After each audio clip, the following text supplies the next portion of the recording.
It's just Nnamdi Kanu, God we bless you.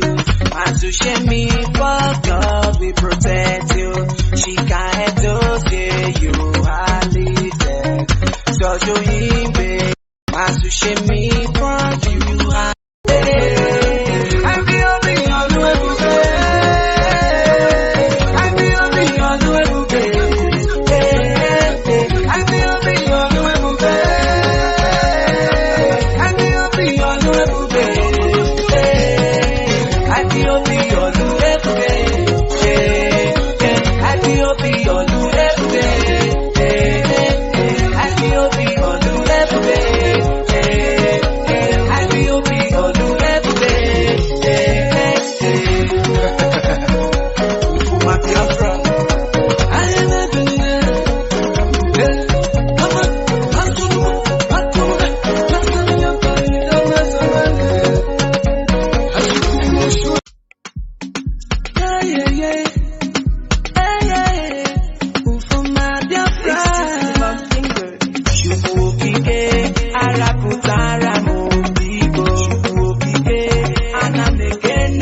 Good evening, wonderful people, great Biafrans, wherever you are on the face of this very planet. We welcome you once again to another very exciting and explosive edition of our live presentation on this very day, the second day of August in the year of our Most High Elohim 2020, with the time now standing at precisely 2 minutes past 7 p.m. in the land of Biafra, and the same number of minutes past the top of the hour wherever you are domiciled.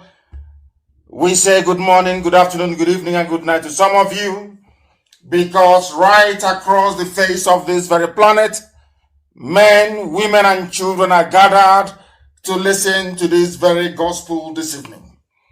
As always, do not forget your pen and your paper, because today we shall tutor, we shall lecture, we shall educate, and we shall teach, as it has become customary for us to do here on this very platform.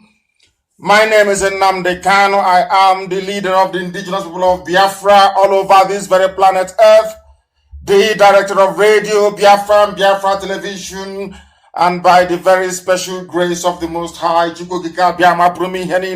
a servant of the wonderful people of Biafra. And as I welcome you, please, this very fine evening, I ask you to welcome those who are around you.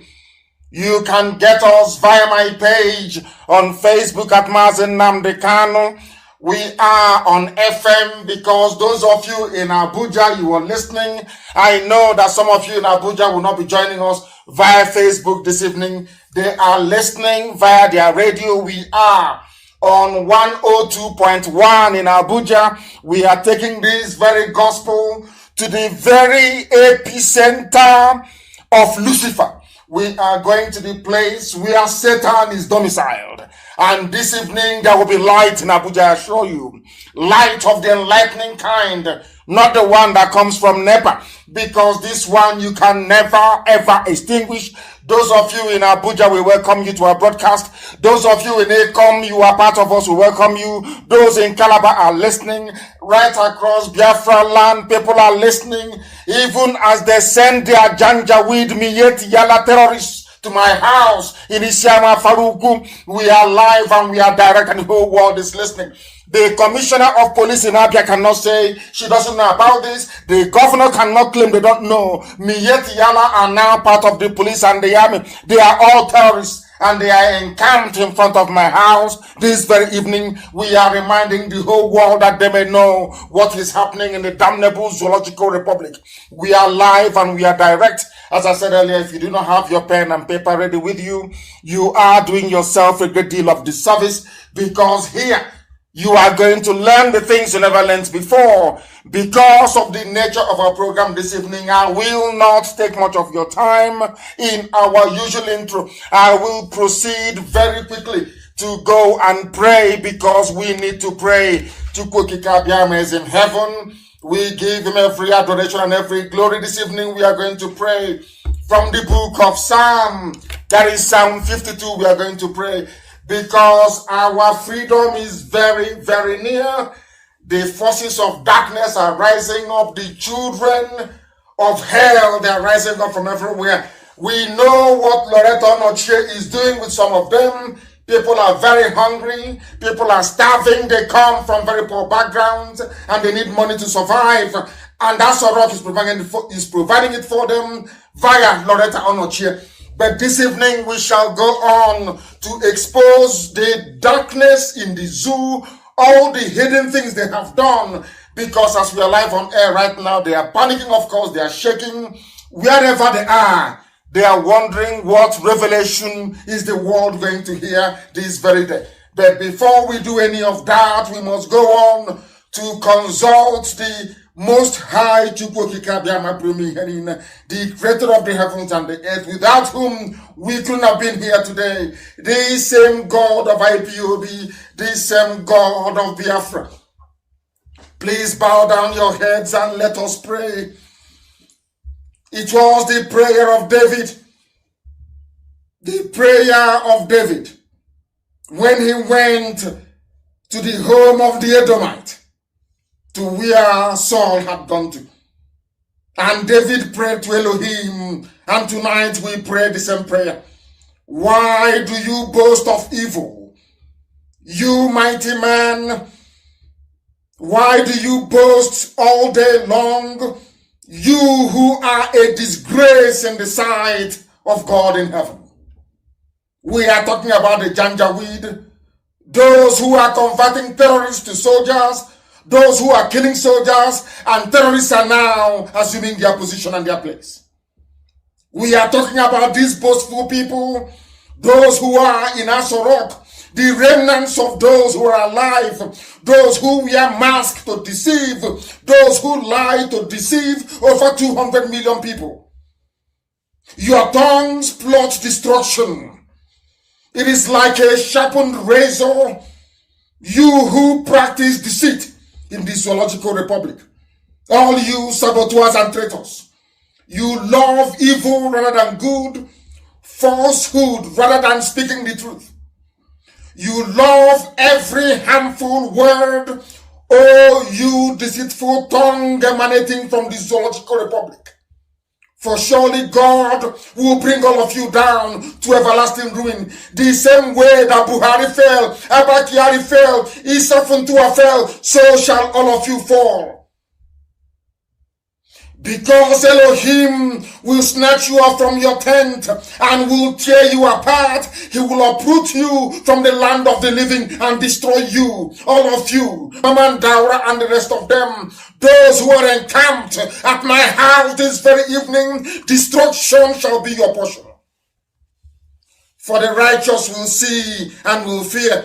This IPOB, they will see and they will fear. For we will laugh at them. We will laugh at them. For we shall say, here are the men that did not use Chukwokika Biama as their stronghold because they trusted in their money. They trusted in the money they have been looting and stealing from the poor. They grew strong in their destructive ways and in their destructive powers. They grew strong by replacing an army with a band of terrorists. They grew strong in their arrogance, but in the end they fell. But we are like an olive tree, flourishing in the house of God, this IPOB. No matter what they bring against us, we flourish right across the face of this very planet. For our trust is not in any man. Our trust is in God Almighty in heaven. Our trust is in Elohim Adonai El Shaddai. Our trust is in this unfailing love that Chukwokika Biama has for us forever and ever. For we shall praise thee, O Heavenly Father. Forever we shall adore your holy name, for all our hope rests in thee. For Biafra has come in our time. All we are doing is marching around the walls of Jericho. Every agent of darkness and of iniquity shall perish and shall fall. But we shall praise the name of the living God in the land of the living, before the congregation and the multitude of the saints. For the glory of Elohim is upon those that call upon his name in truth and every honesty, as it is upon IPOB, as it is upon this very noble family. Let the name of Elohim be praised, adored, worshipped, and praised now and forevermore, we pray. He said,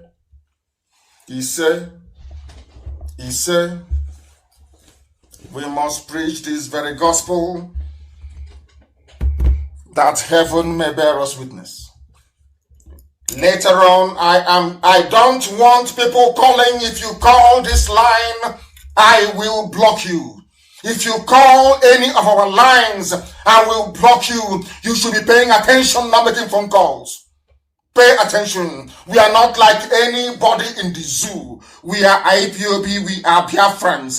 Our boundary starts from Benue all the way to the Atlantic Ocean. And our boundaries to the west starts from Edo all the way to Amazonia. We must understand this. We must learn. If you call this line, I will block you. You can never call again.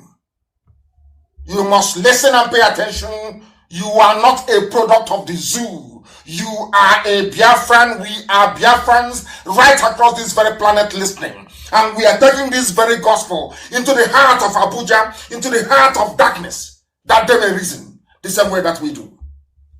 No calls. If I have to speak to you, I will be the one to call you. If you call this line, you will be blocked. Get your pen and paper ready, bring it out, and prepare to learn. Prepare to learn, for there are many things that are hidden which we are going to reveal tonight. But by revelation tonight, I am going to start from what that very sanitizing, sensible, and reasonable Ghanaian president of old said. His name is Jerry Rawlings. I want him to set the pace for us this very evening, that we may partake in what it means to be beholden to the truth. Some of you don't know what truth means. I want us to go to Jerry Rawlings to see if he can tell us what truth is all about. Those of you who are on standby, remain on standby. I'm going to come to you. I will preach this very gospel first, and then I will go that the world may know the history of Edo State that they never knew before, that the world may know that we are all Igbo people, that the world may know we are from one family, that the world may know that this boundary, wherever you find a woman tying to this wrapper, it's not only genuine, it is real. That the world may know how the throne of the Oba of Benin came about, that they may know that we were there before they came, that they may know that the boundary of Biafra is actually inside Ondo State, inside Ogun State. Was it Ondo? Ondo State. After Edo State, you have Ondo. That is where our boundary is. And this evening, we are going to prove it beyond every conceivable doubt, beyond every reasonable doubt. Nobody will be left behind. I repeat, I said, nobody will be left behind. Not at all. We are taking everybody in this family is coming with us. Everybody. It was today before I came on air that I discovered, do you know Inesian? Ubiaja, that is the proper name. Do you know they have 4 market days? Are people aware of these things? Do you know that the Oba of Benin opened his mouth and confessed that his progenitors came from Ile-Ife? Are you aware of that? And that they met people inside the land of Edo when they came there. Not even Edo. They met, this is from the mouth of the Oba of Benin, that they came from Ife. That all of you may know the truth, and that truth will set you free. That is why we exist. That is why we preach this very gospel unadulteratedly, and that is why we are without fear before any beggar. They have not given birth to you. And very soon, result the world will know how serious we are. Let us, first of all, I want people to appreciate what it means to be truthful. And appreciation of because a black man cannot appreciate truth. A black man is the embodiment of evil. They don't know what truth means. Let me go to Jerry Rawlings. That Rawlings may tell us in his own understanding what truth is all about. Listen.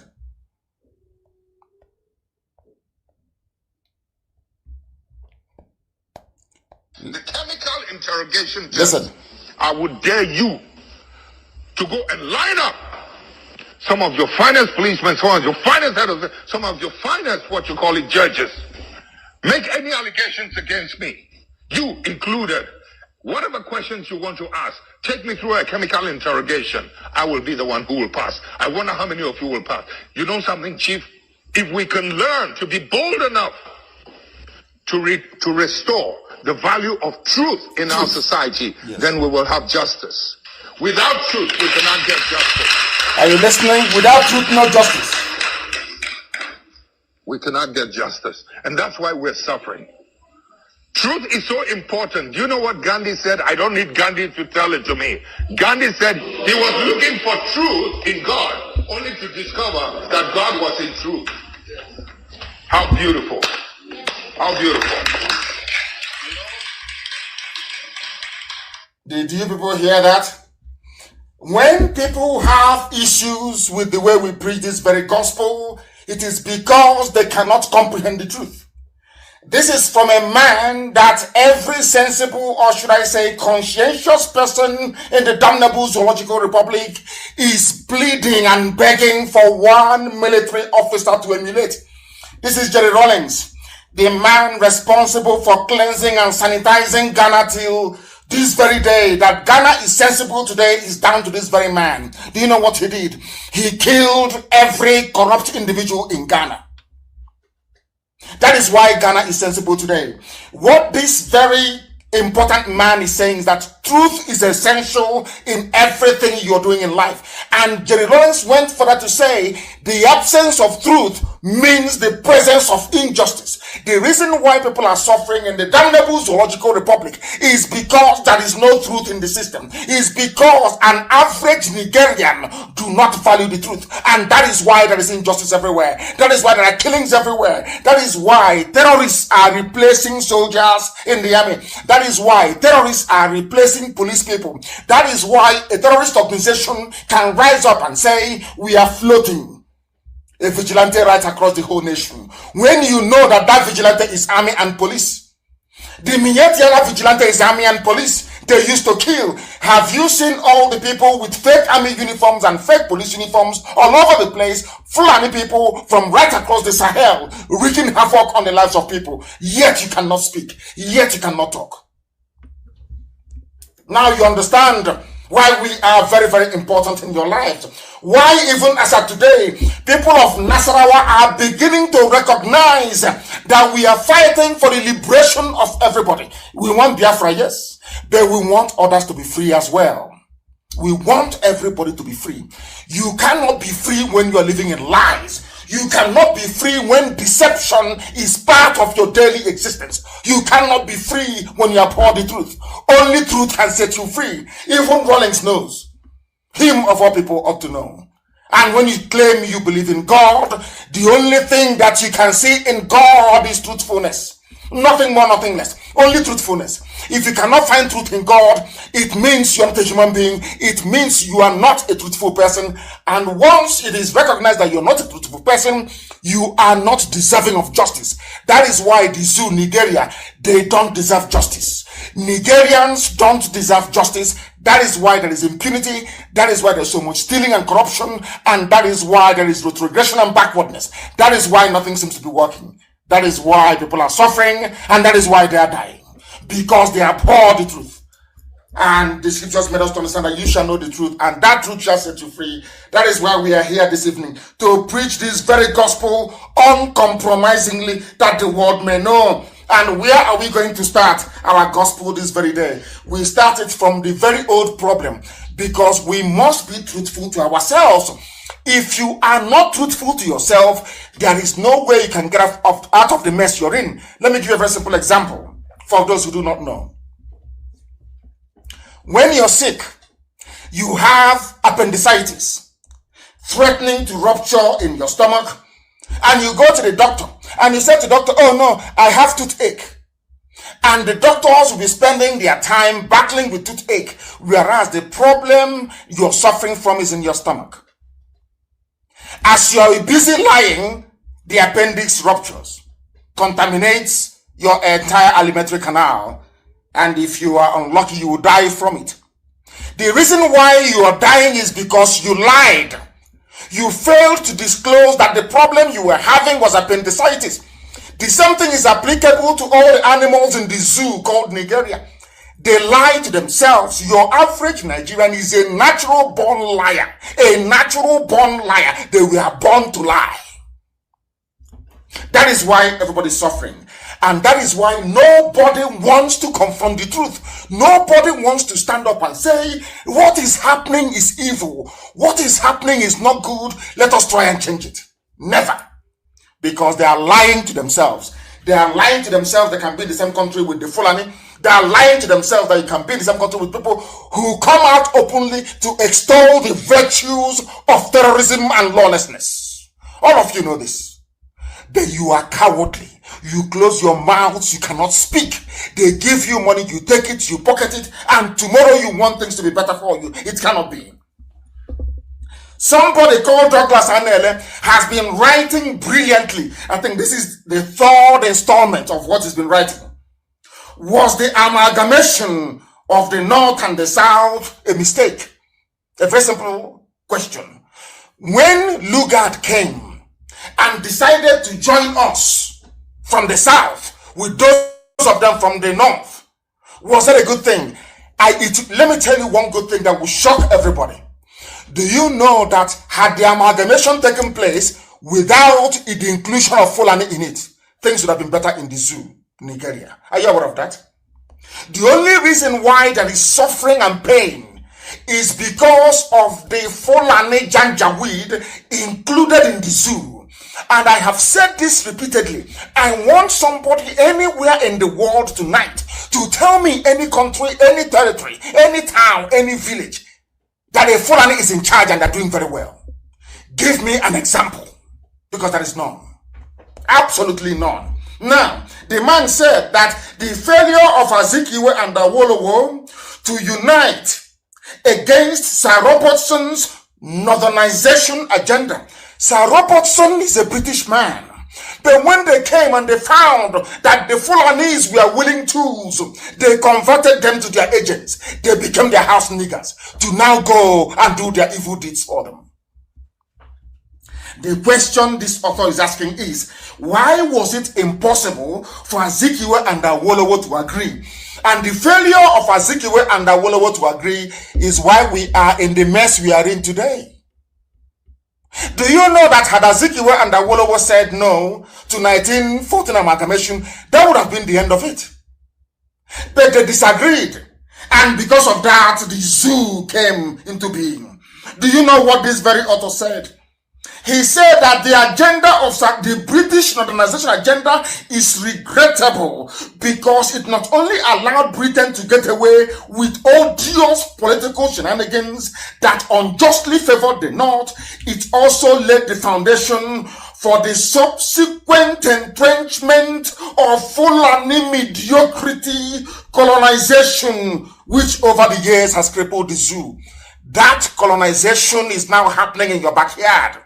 But maybe you live in Lagos, you live in Abuja, you live in Toronto, you live in New York. You are not aware of what is happening in your village. Maybe you live in any other part of the world. Maybe you live in Malaysia, you live in Japan. You are ignorant of what the Fulanis are doing. As at this very night before I came on air, it was confirmed that the vigilante, the Miet Yala was talking about, are ISIS, Boko Haram, and Saru, converted members who are in the army and in the police. In other words, as I'm speaking to you right now, we are under virtual occupation. As I'm talking to you right now, our land is gone. Everybody, I said everybody, including those of you in the middle belt, those of you in the upper belt, in the lower belt, anywhere belt you are occupying, all of you in Oduduwa land, in Yoruba land, you are gone. Your land have been taken. Go to your bushes, go to your forest and see what is going on. As they are busy entertaining us with their corruption, busy entertaining us with one mask after the other, as they are busy waving at the cameraman to cut the interview with the impostor in Asarok, what they are doing is embedding their people in our land.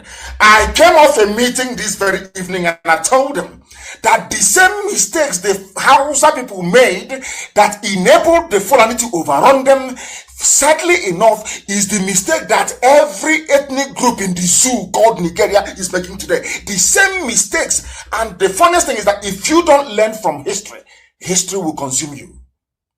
History will consume you. If we fail to learn from the mistakes of the Hausa, if we fail to learn, today in Hausa land, every governor is Fulani. In Hausa land, every emir, every traditional ruler is Fulani. If you don't want your life to be like the one of the Hausa in the north, now is the time to rise up, not tomorrow, now. That is why they will pour out in ridiculous amounts of money to try to bribe everything bribeable to stop us from what we are doing. And they have failed. That was why they carried their intimidation to my house this very evening in Isama Faruku. That is their method. That is what they do. That is what the Fulani specializes in. Intimidation and terrorism. Those are their two basic things. They lie through their teeth. They are very good at lying. And they are the worst propagandists anywhere in the world. Have you noticed how Oduduwa Yoruba formed Amotekun to take care of Yoruba land? Now, instead of Fulani to form their terror group to form their own vigilante to take care of Sokoto, which is the only land I believe that the Fulanis have in the zoo, you know what they did? They now said their vigilante is to take care of Fulanis all over.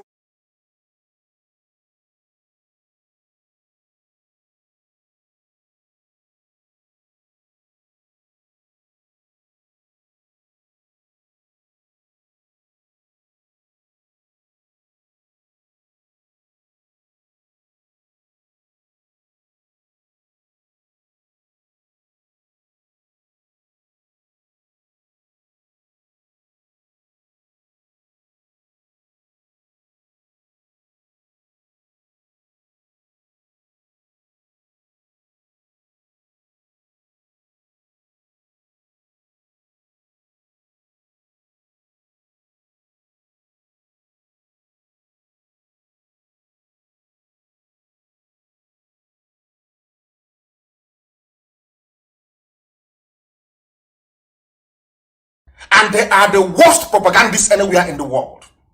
Have you noticed how Oduduwa Yoruba formed Amotekun to take care of Yoruba land? Now, instead of Fulani to form their terror group to form their own vigilante to take care of Sokoto, which is the only land I believe that the Fulanis have in the zoo, you know what they did? They now said,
have you noticed how Oduduwa Yoruba formed Amotekun to take care of Yoruba land?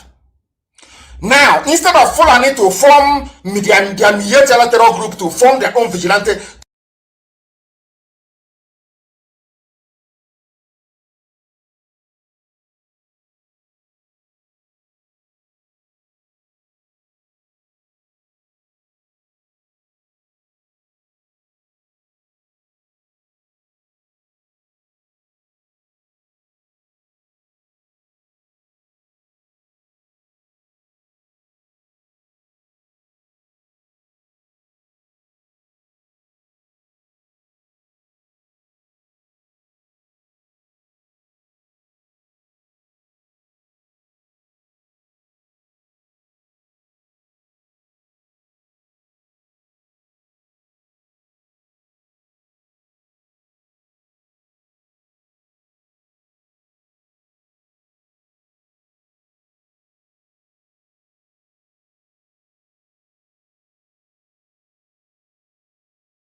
Once up your front, according to Ike. Never forget all the things you have done for me.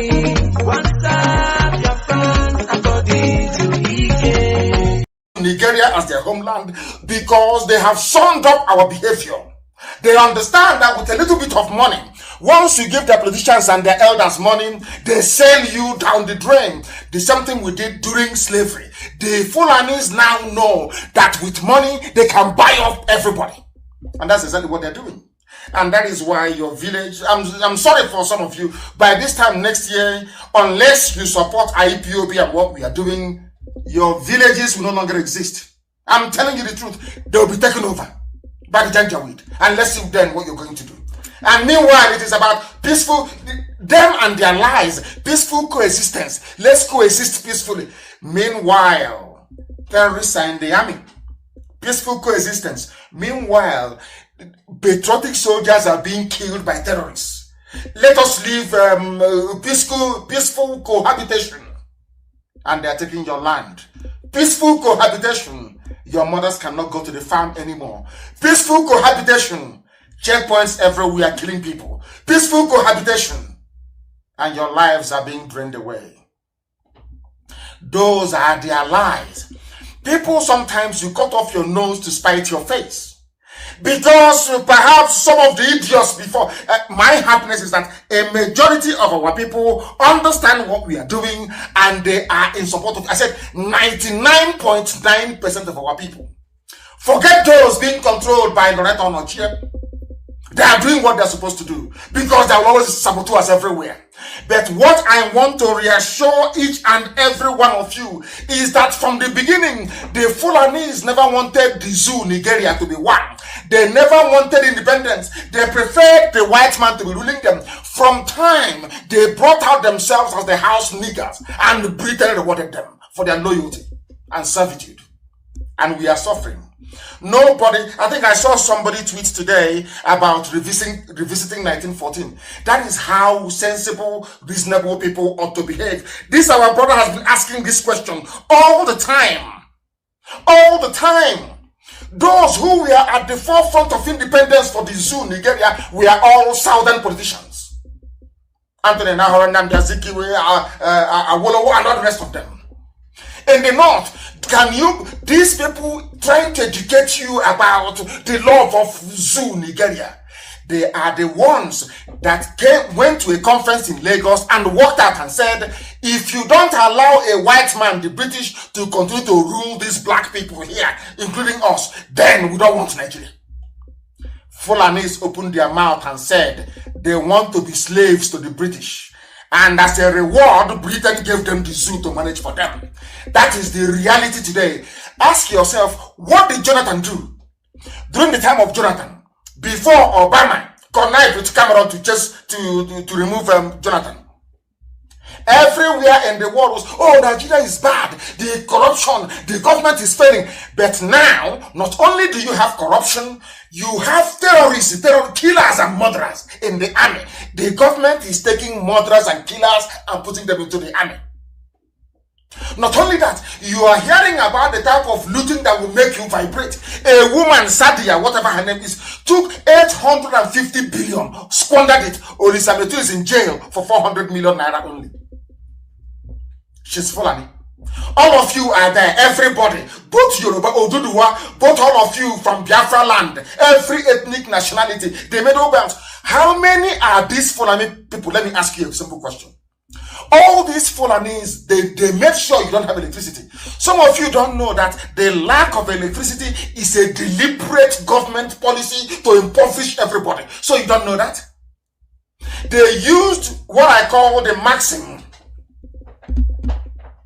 of the Soviet-era Communist Party. You see chicken. I want to tell you how a black person behaves. You see chicken, ordinary chicken, okoko, chicken. Go and bring a chicken tomorrow morning. Suffer that chicken very well. Start to pluck all the feathers.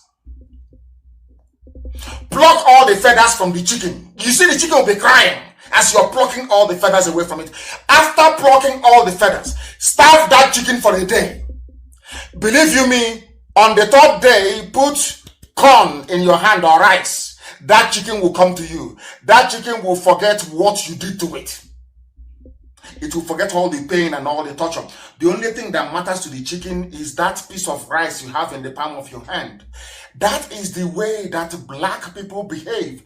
That is the way that the British made us behave. That is the way that the Fulani Janjaweed is making us behave today. No matter what they do to us, it doesn't matter how much they rape our daughters. It doesn't matter how many of us they abduct. It doesn't matter if you cannot get from Zaria to Abuja or from Kaduna to Abuja. It doesn't matter how many bandits you have.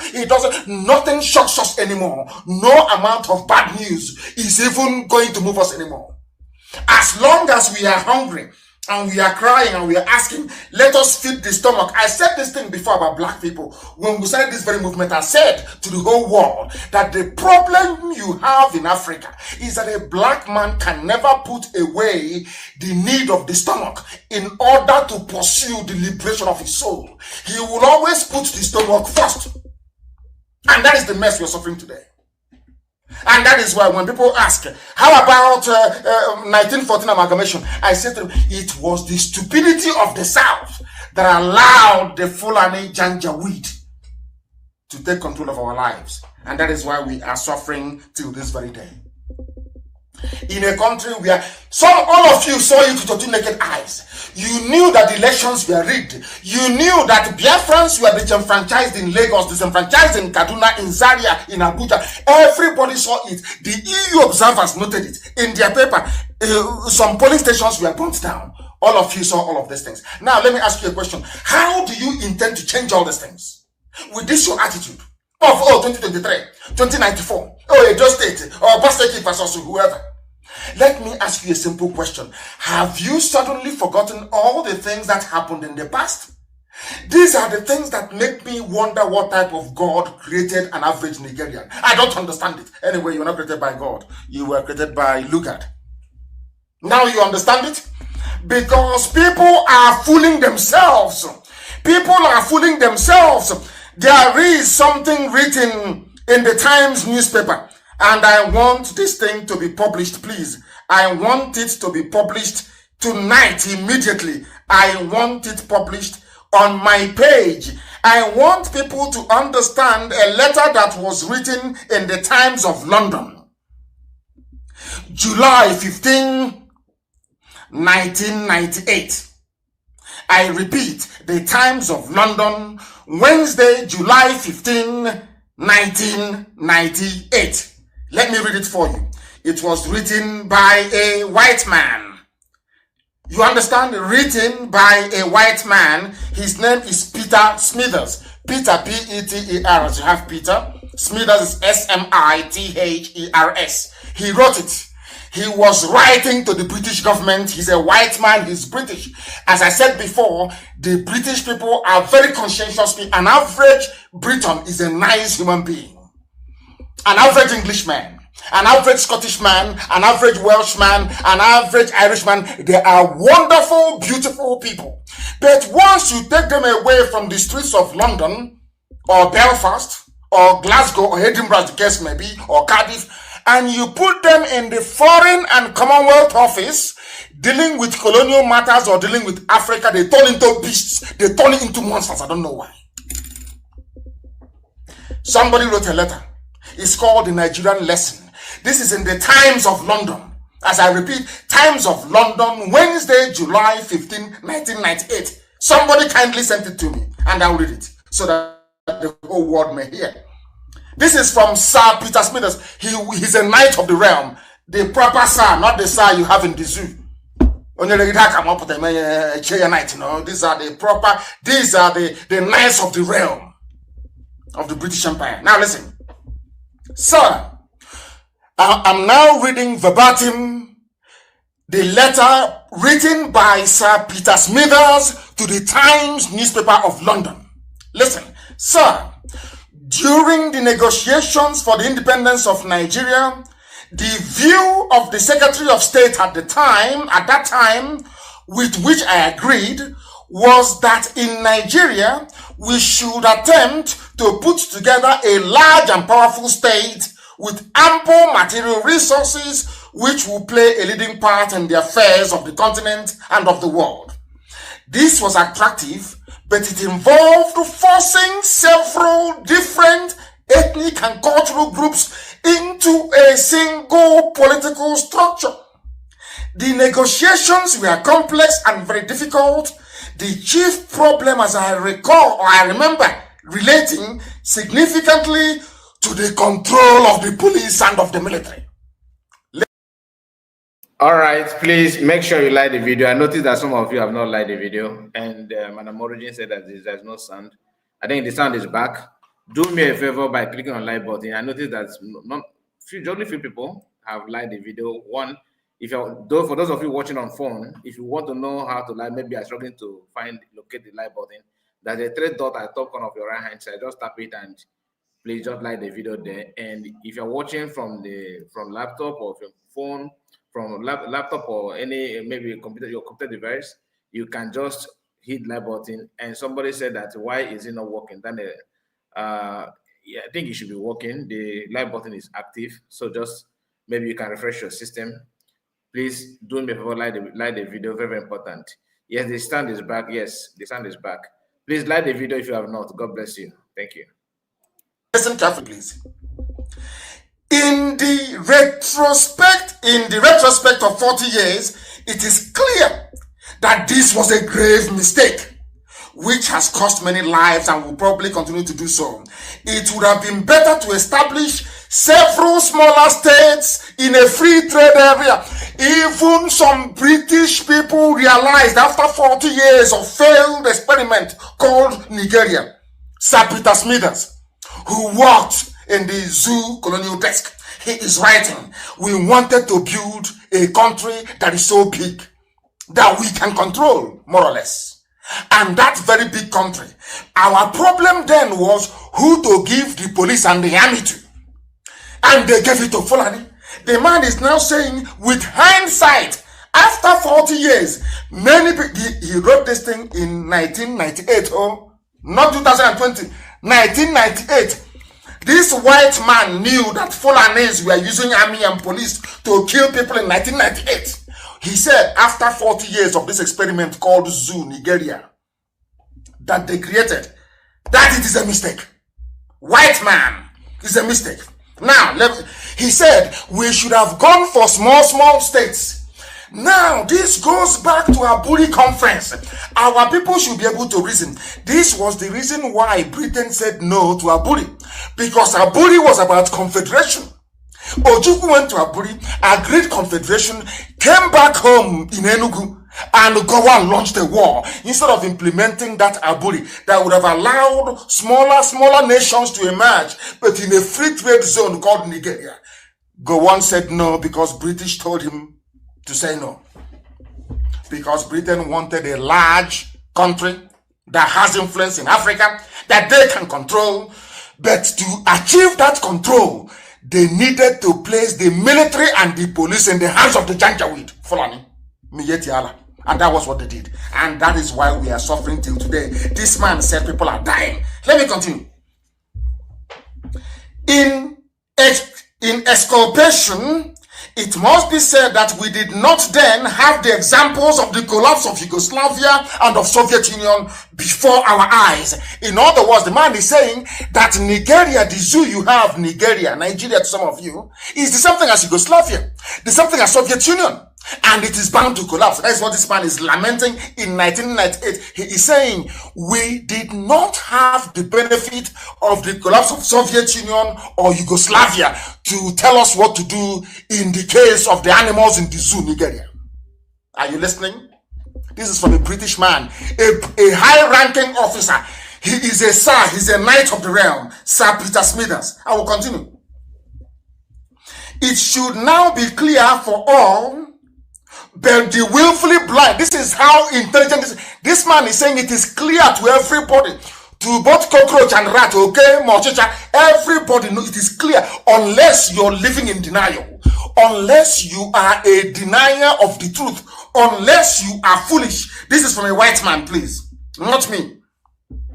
Unless you are willfully blind to see that it is extremely dangerous to force diverse racial and social entities into a single rigid political structure such as that which is being built upon the foundation of the Maastricht Treaty. This man was saying the reason why Britain left the EU, the reason why Britain opposed, some of you don't know what is Maastricht Treaty, but I will tell you some other day. It was the Treaty of European Union that Britain refused to sign. This man is saying the same mistakes of the past we are about to repeat. What is that mistake? To willfully join together. He said it is extremely dangerous. A white man is saying is that Nigeria as it exists today, Nigeria, is extremely dangerous because you are forcing diverse racial and social entities into a single rigid political structure that is unsustainable. Now, recent history, according to this man, Peter Smithers, sir, of course, he's a knight of the realm. Recent history suggests that it would be best to complete the development of the common market and to call a halt to political integration in Europe. These are the people of Brexit. They don't want Britain to be a part of one big political superstructure. The man is saying the same thing we built in Nigeria that is costing lives. And who is this man that wrote this? He said, I am, sir, your obedient servant, Sir Peter Smithers, listen to his title, Parliamentary Private Secretary to the Minister of State and the Secretary of State in the Colonial Office from 1952 to 1959. And he lives in Vico Makote in Switzerland. Are you listening? These are people that knew that putting a country together, people of diverse social backgrounds. In Igbo land, am I the same thing with a Fulani man? The answer is no. I am related to Efik, to Ibibu. I'm related to Asian, as they call it, to I am related to Ikonomiko, the people who are there. I have relationship with Urobo. I know I can relate to Isoko culture. I can relate to Ishekiri culture. But can I relate to Fulani culture? The answer is no. Maybe even to an extent, I can relate to Yoruba culture, Yoruba culture, to an extent. But do you think I can ever relate to Fulani culture? Of course, the answer is no. Because Fulani runs a feudal system, a rank-added system, where one big man stays at the top and gives you tea in the morning and asks you to go and stone somebody and you can do it. That's what they do.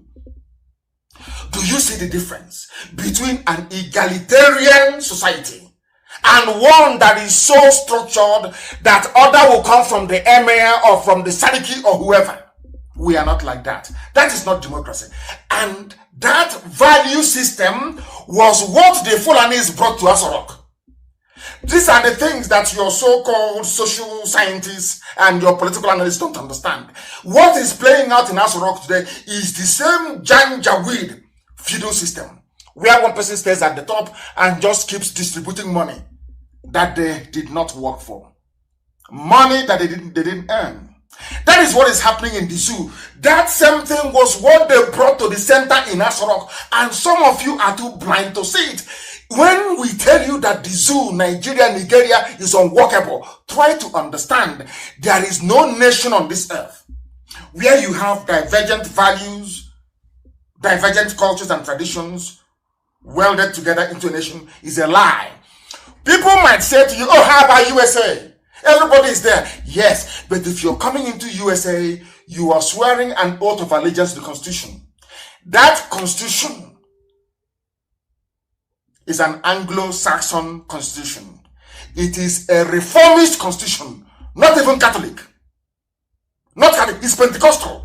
The Constitution of America is Episcopal. It is not Catholic. It is not. That was why they were saying that Kennedy was the first and only Roman Catholic president in the USA, in US history. Are you aware of that? John Fitzgerald Patrick Kennedy is the only Roman Catholic, in fact, people were speculating that he was killed because of his Roman Catholicism. Because the US Constitution is more Lutheran, reformist. Those of you who are aware of Protestantism and the Reform movement away from Rome, that was how they built it. So for you to be an American citizen, you must swear an oath of allegiance to this very beautiful document called the Constitution of the USA, where you now believe in the rights of women, in equality between everybody who is, in fact, between men and women, so to speak. Where, whether you like it or not, you have to agree that man can marry man, woman can marry woman. It's freedom. Are you aware of what I'm saying? Now, once you swear an allegiance, you abandon or you jettison whoever you were before, you become an American. Do such things happen in the zoo? No, they'll tell you about state of origin. You're not an indigenous. Our way of life is our turn. Do you hear people say in America is our turn? It's the turn of Texas this year. Oh, it's the turn of Massachusetts. Oh no, it is the turn of Washington. Oh, it's the turn of California. Or it's the turn of Iowa. Do you hear such rubbish? Because everybody is welded together under this very beautiful document called the Constitution of the United States of America. That is one thing people don't understand. When they tell you, oh, can't you see America is diverse? They don't go into detail. to tell you that there is one mechanism that unites them, and that is the Constitution. And that Constitution was drawn. In other words, for you to become an American citizen, basically you're saying, I want to be an Anglo-Saxon. Because those who that founded America, the Pilgrims, they traveled from England. They are English people from Southampton on a ship called Mary Rose. They traveled, that was why they called it New England. Where they landed in Rhode Island, they called it New England. That's where they came from. Before the Dutch, the Germans started flooding in. And you know, when they got to America, they said, we are going to build a society where every man is equal, because in the England they are coming from, the king is saying that he was appointed by God. He can do whatever he likes. They said, no, we are going to build a modern society based on the values of the Greco-Romans, which is Republic, which is Biafra. Do you see why we cannot be in the same country with those who aspire to enslave and to conquer us? That is for a British man. Now, let me ask this very simple question. This is one thing I say about the brain of a black man. I don't understand it, how it works. If after 300 years of the union between Scotland and England, Scotland can hold a referendum, till tomorrow morning Scotland is saying they want to hold a referendum. If Scotland of only 5 million people can say they want to go, the size of Imo State, if they can say they want to go and Britain will say, oh, no problem, or England will say, no problem, have a referendum, if people agree, you can go. Why can't the same thing be extended to us? Now that is what I call proper British racism. Oh, you are giving or considering referendum to Scotland because they are white people. You are saying no to Biafrans because they are black. I need people to understand this. And it is quite bizarre that till today, anything Britain says, it's what goes. Now, I want to ask people, if that is the case, if anything that Britain says goes in the zoo, Nigeria, tell me where your freedom lies then. Where is that freedom you claim you have? To have your own passport, to have your own flag, and all the rubbish that comes with it. A very simple question, which zoo people can never ever answer. Scotland has the right to be free, but not Biafra of over 70 million people. Tell me what type of race, you're doing Black Lives Matter. Tell me what other form of racism is worse than that one. So, whites can be free in Europe. They can be free. Scotland can have devolved parliament. But in Britain, no, we need Nigeria to be one. Always one. Why? Because you're God. Because you're white, you're British, you're God. You decide what happens. You decide who lives and who dies. You're playing God. Ordinary, no, I won't say ordinary, Scotland is very great, of course. Scottish, only 5 million people, they can be free if they want to be. Biafrans, 70 million. You cannot be free. And people fail to see these things. Our people fail to understand the implications of all these things. That is what disturbs me. That is what leads me all the time to question the quality of education that some of your PhD holders even have. I question it. The right to freedom of association, which is what we are doing in IPOB, is fundamental. When you take away a people's right to choose freely, you force them into violence. I want to make this very clear tonight. They've been pressing us. They are in my house this evening as I'm preaching to you. They are forcing us and all their friends and their cohorts will not see it. All their friends all over the world, nobody, even Sabo, they have all gone blind. You can see the intimidation. You can see the killings, well documented from time. No one has been held responsible for war. No one has been held responsible for National High School Aba massacre. No one has been held responsible for the Isiama Foruku massacre, Operation Pattern Dance. People can see these things. They choose to turn a blind eye. Our madness will start very soon. And when it starts, I have all these things documented. When you talk rubbish, I will bring out one and I'll show it to you. Because what the Fulanis are planning is very, very bad. Every time they tell you peaceful coexistence, that is their mantra. But their Fulani terrorists are busy killing you. peaceful coexistence. I want to say to Britain tonight, this very message we are giving is directed, as somebody wrote quite succinctly, at the conscience of the world. I want Britain to answer me this very simple question. Britain, why is it, I ask you, that 5 million Scottish people can have independence if they want, but not 70 million Biafrans? What did we do to you? How did we offend you? You went to wars with Scotland in the old. You fought wars before you conquered us and gave us to the Janjaweed. I'm asking Britain, what is the rationale? Just tell us why 5 million white people can vote to be free if they so wish, but not 70 million black people. Do you see the proper racism? Do you see why we're against BBC and BBC and all the rest of them? Do you now understand? Can the Efulefus and the traitors understand what we are saying? Because perhaps your brain is so tiny. You have no brain, you have no capacity to comprehend. You are not learned enough, not educated enough. That is why you are mad in stupidity and ignominy. Very, very sad indeed. Now, this, they tell you every day, we want peaceful coexistence. If you ask Garba Shehu, he will tell you peaceful coexistence. Any idiot you ask from the Fulani Caliphate, peaceful. But are you peaceful? You Fulani, you talk about peaceful coexistence. Aisha Buhari, in her capacity as the head of state of the zoo, everybody is peaceful coexistence. Let's improve security. I'm asking you, Fulani, are you peaceful? Let us find out.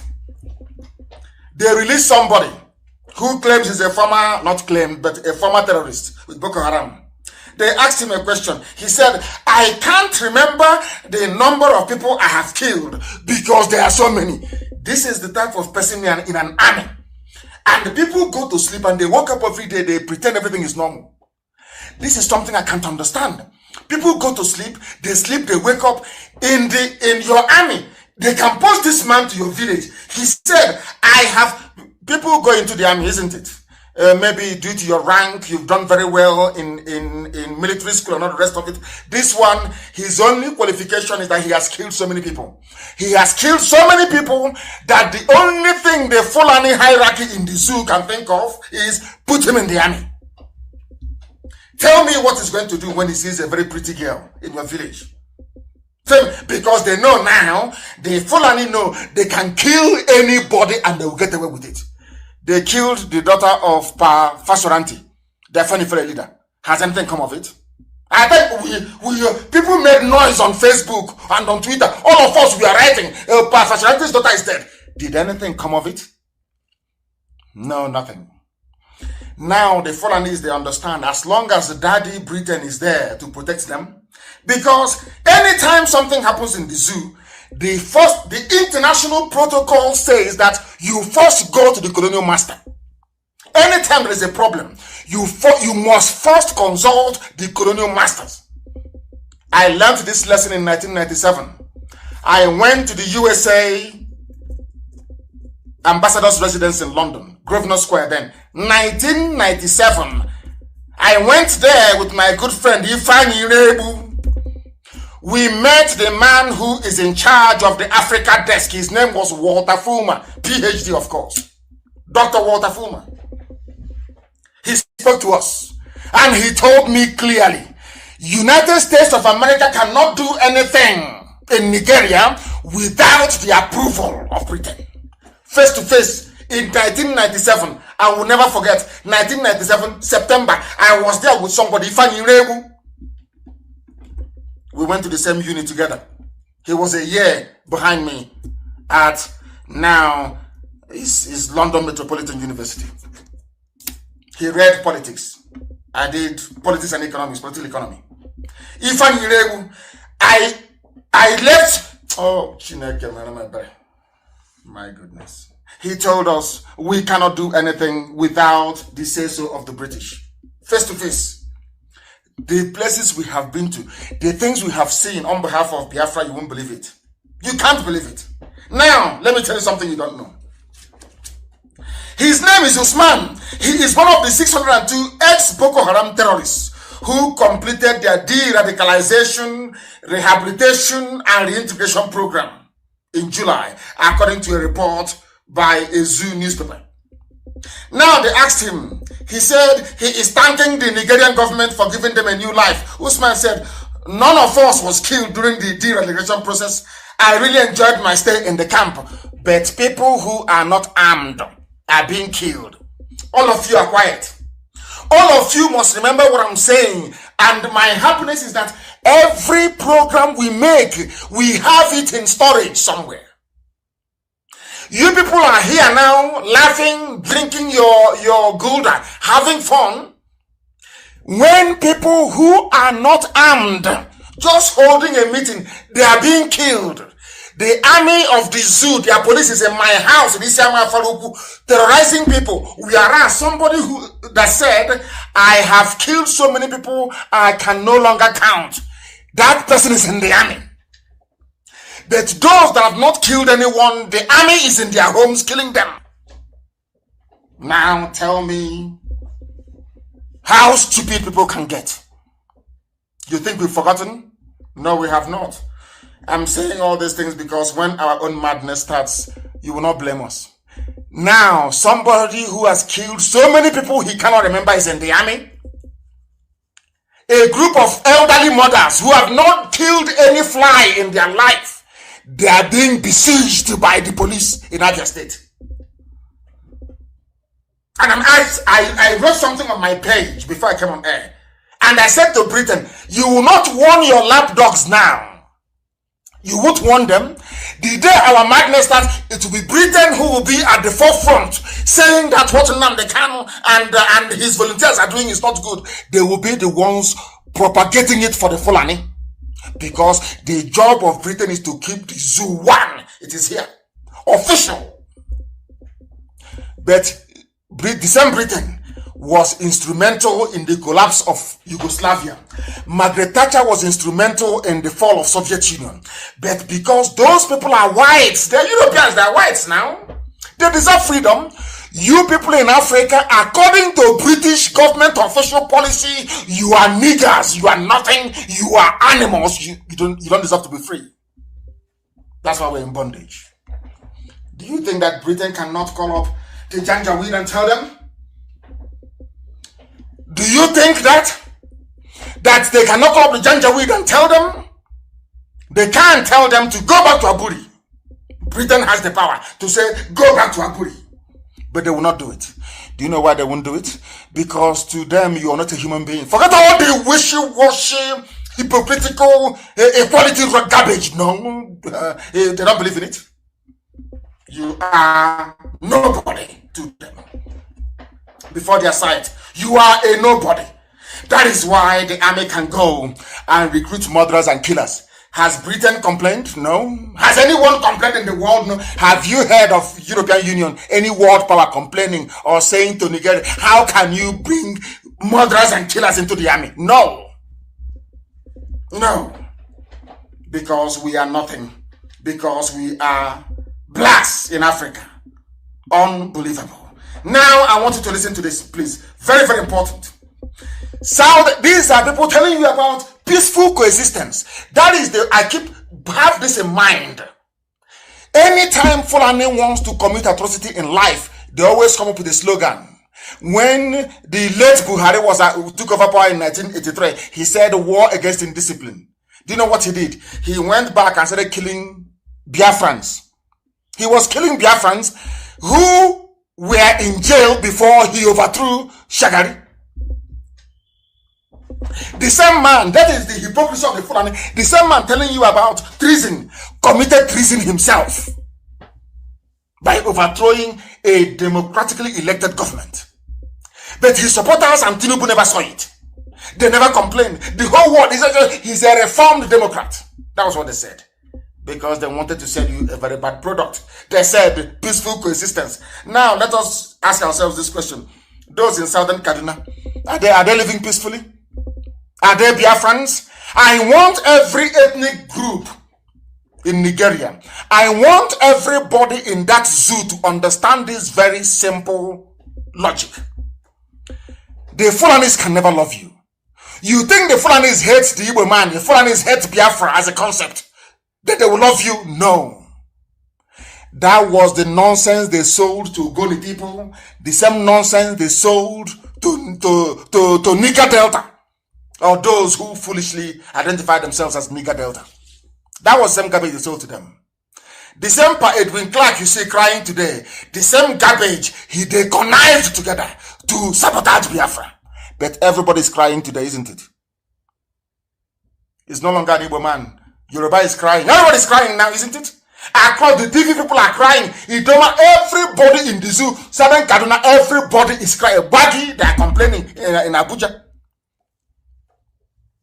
To let you understand that you brought all this nonsense upon your head. You allowed the Fulani the leeway to mess all of you up the way they're messing you up out of fear, because most of you are cowards.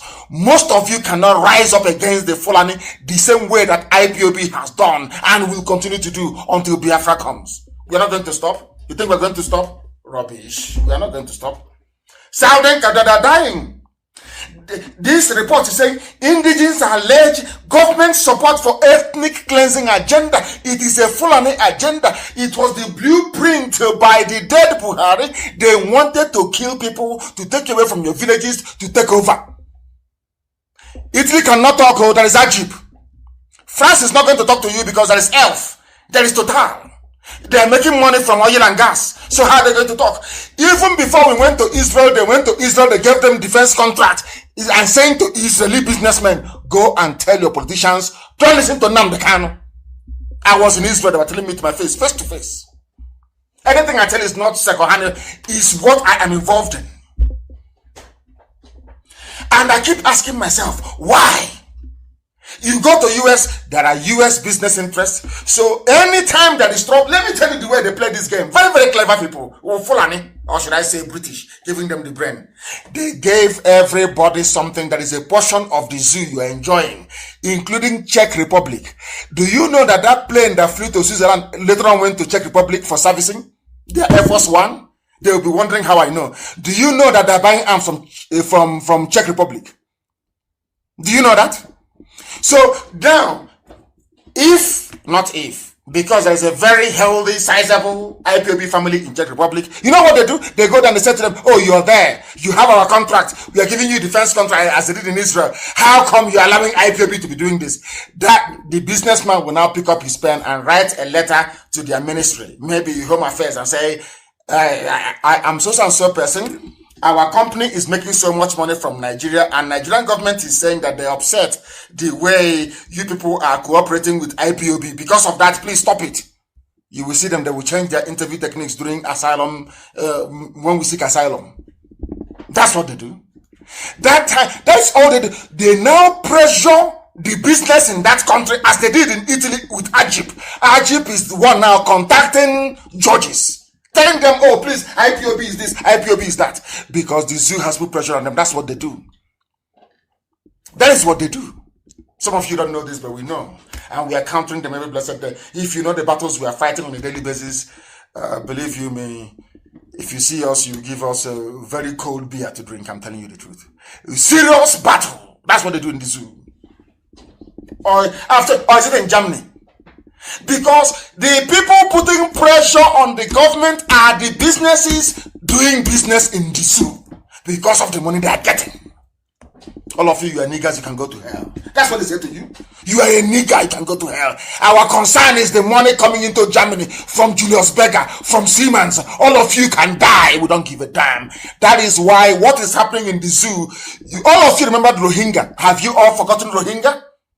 Rohingya, because Muslims were involved, because in the zoo Christians are being killed, and to be a Christian is no longer fashionable in the world anymore. Maybe to be a Muslim to be a Christian is no longer something to be proud of. That is why they can kill as many Christians, or should I say Judeo-Christians, as possible, and nothing is going to happen. Nothing will happen. Nothing will happen because has the Pope spoken? The answer is no. How about Archbishop of Canterbury? No. That one wants oil money. Look at ordinary Rohingya. How many people is it Burma? How many people did they kill? Is it Myanmar? How many Rohingyas did they kill? And it's everywhere. Every news. Everywhere you go is Rohingya. Look at the amount of slaughter. The slaughter in the zoo in Southern Kaduna is on a daily basis. Has anyone complained?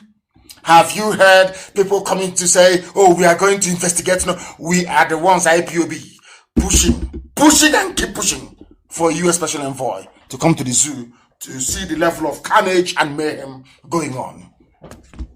These are things you need to understand.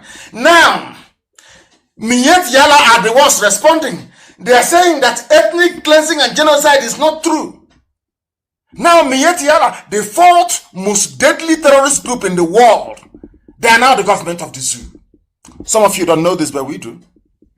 Well, all of you, we are there. When they gave Miet Yala 100 billion, what did you do? What did you do? 100 billion given to a terrorist group. And some people say, we support the government. We support what they're doing. You support a government giving 100 billion. That is Fulani for you. 100 billion to a terrorist group, the fourth most deadly terrorist group in the world. Fulani headsman Miet Yala. All of you were there, sheepishly looking, and you did nothing. Only IPOB complained. That is why I say that in my next life, I don't think I will come close to Africa, believe you me. When I hear about people being stupid, but you have to be on the ground in the zoo to realize how daft our people are. People are lamenting. A 93-year-old woman, Mrs. Azumi Boka, her community were amongst those that was attacked during the latest attack by suspected armed headsmen on Gonanrogo community in Kajulu government area of Southern Kaduna State. In Kaduna State. These are the amounts of killing taking place. People are dying and being slaughtered every blessed day. Every blessed day people are dying. No one is talking. Britain is not talking. France is not talking. EU is not talking. Nobody is talking. Do you know why you are blacks and you are niggers? And nobody gives a damn about you. Until you give a damn about yourself. Because Fulani is taking all of you. All of you. Not only that, we have said this before, we continue to say, the aim of the Fulani is to take over everywhere and bring in their people from the Sahel. So they can now say that Nigeria is Fulani homeland. Some of you are too foolish. You are blind, you cannot see. But we can see. Is it only Biafra that is suffering? All of you that ganged up against Biafra, how far? Now, I'm asking you. Are you having fun? All the lies they told you, all the lies they told you through go on, all the lies, the deception, the deceit. Igbo one is the problem. Biafra is the problem. Where are we today? Are you having fun in the zoo, Nigeria? The answer is no. Now, let us even go to those that fought for them. The bulk of the soldiers, I keep saying this all the time. Only if the soldiers can put the need to save their lives and their communities over and above their stomach. Those that fought the war were those from the Middle Belt, or maybe those from Kanu Borno Empire, which is Borno State. Even there in Borno State, they claim they are all Muslims. So I want you to understand the game plan of Fulani. You know, when the Hausas want to rise up, they show them, they say, we are Hausa Fulani. It's a lie.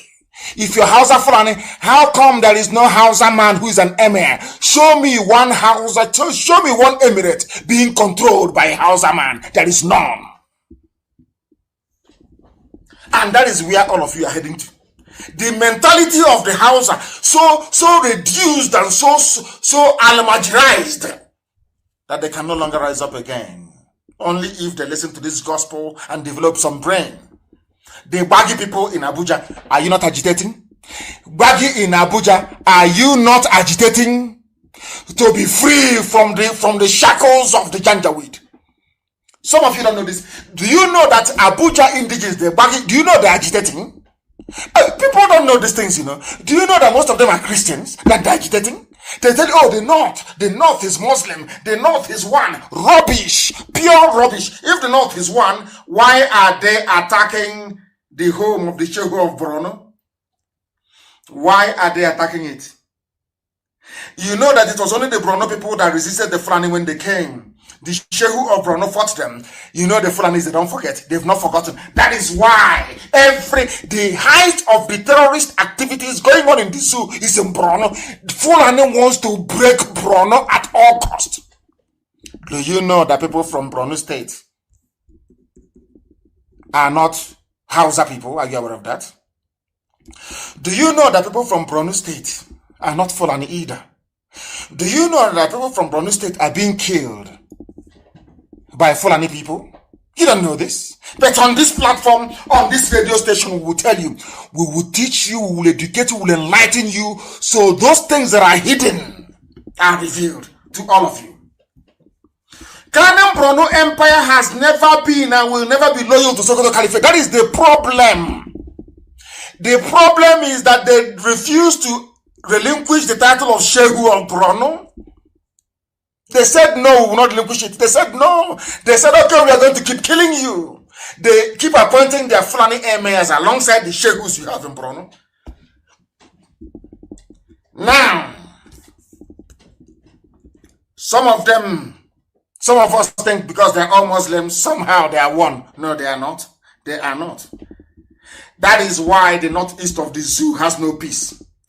That is why most of the monarchs they have been killed by Boko Haram. That is why Boko Haram is in Borno, killing them. Who are Boko Haram? Boko Haram are Fulani Janjaweed, by another name. Of course, I do sympathize with them because Muhammad Yusuf was killed by the police. So they have every right to agitate or to get angry. Today they are calling them terrorists. That is why most of the monarchs you have in Borno are dying. And if you go and do your research, most of the people dying in Borno State are all Shehus. No emir has been killed. The people they are killing are the Shehus, the original aborigine, the owners of the land are being killed. Owners of the land are being killed in Borno by the Fulani. But you don't know this? Owners of the land in southern Kaduna are being killed. And I keep asking people, Fulani had a madole. How many are these Fulanis terrorizing all of us? Everybody. How many are they? And somebody quite rightly pointed, do you know those that carried out coups are from the Middle Belt? Maman Fatsa, Henry Yoka, and all the rest of them. Are you aware of that? Why? If the North is one, why would Maman Fatsa carry out a coup? If the North is one, why would Gideon Oka carry out a coup and say that the extreme Sharia North should go? Why? If the North is one. These are the things we don't think about. These are the things we don't know about. But we know in IPOB because we are very, very smart. The Shehu of Borno is now saying we are no longer safe. Now, this was a people that came into power claiming to have all the answers to the security problem. But in Borno, in their own homes, in their own land in the north, there is no peace, there is no unity. There is anarchy and there is war. One is official, one is not official. And they'll come and tell you, they are doing very well, the army, fighting insecurity everywhere. That is to deceive you. If you are foolish, you will listen to them. But I'm sure in Abuja tonight there is fire. They know that the truth has come into Abuja. They can no longer hide it. They can't. I'm asking everybody. I am asking everybody, by which I mean Biafrans, every Biafran, regardless of your clan, so to speak. Oduduwa is there. Middle Belt is there. The people of Kanu Borno in Borno State, you're suffering, you're dying. Hausa people who are in Kaduna, you people are dying, you're being slaughtered every blessed day. I'm asking all of you, if all of us were to get together, do you think the Fulani can defeat us? The Fulani, there are only 3 million of them. Only 3 million. Making our lives a misery. And we let them. Because of our longer truth, we let them. Are you telling me that all of us rising up at the same time, Fulani will do anything? Or Britain will do anything? The answer is no. But they will go to the traitors in all of you. They will go to the saboteurs in all of you. Give them some money. They start to make noise. And the idiots will begin to fall by the wayside. Because you're not strong. You are black. You're from Africa. You're not mentally resilient. You're not strong enough to resist, as we have been doing. Why do you think we are formidable? Why do you think that IPOB is strong all over the world? Because we are on... You cannot bribe us. You cannot buy us. No, of course they know that. That is why they're angry with us. That is why they will go to my house and try and surround it thinking that intimidation works. They know it doesn't work with me and can never ever work.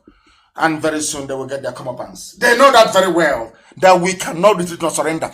It doesn't matter how many entities they buy up. It doesn't matter how much they give to Facebook. It doesn't matter how much they give to YouTube. It doesn't matter how much they pay Google. It doesn't matter how many media houses they buy over. It doesn't matter how many consultants they have all over the world. We are unstoppable. This IPOB must march. We are unstoppable.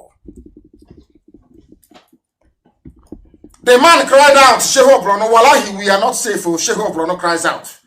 His Eminence, Shehu Brono Hajabaka, Ibn Umar Garbai El Kanemi, on Friday decried the Borno state is no. He said the Borno state is no longer safe following an attack on the convoy of the governor, Babagana Zulum. In another part of the zoo, these are the people that came into power. Say, oh, Jonathan is weak. Jonathan cannot do anything. Jonathan cannot fight Boko Haram. Let's give it. Upon all the money they have squandered, upon the goodwill and the love of Britain, the protection of a father over their child, because to the British, the corrupt ones in them, the Fulani is like their baby. You don't know that? When Tony Blair came, where did Tony Blair go to? Where, I ask you? Where did Tony Blair go to? Where? All of you, the same thing they did to the middle belt. You know, what the Fulanis do very cleverly is that they take you off one after the other. If they see you are the problem, they go and bribe people who are around you. They bribe people who are around your village. They bribe people who are around your ethnicity to destroy you. Once they have finished doing their job, the Fulanis will not descend on them. Ask Middle Belt now. Who fought the war? Is it not Middle Belt that fought the war? Where are they today? Are they not the ones crying? Are they not the ones complaining? The Shehu of Borno is complaining. This is what the Fulanis do. And they will consume their own poison and they will be destroyed. Do you know why? Because they dared to attack the children of light. They will not die one after the other. And what I said to them, by the time we are done, there will be no Fulani Emir in the north. They should write it down somewhere. The Hausa people will wake up from their stupidity. The Hausa peasants will wake up from their idiocy, from their stupor, and chase them away. You see what will happen.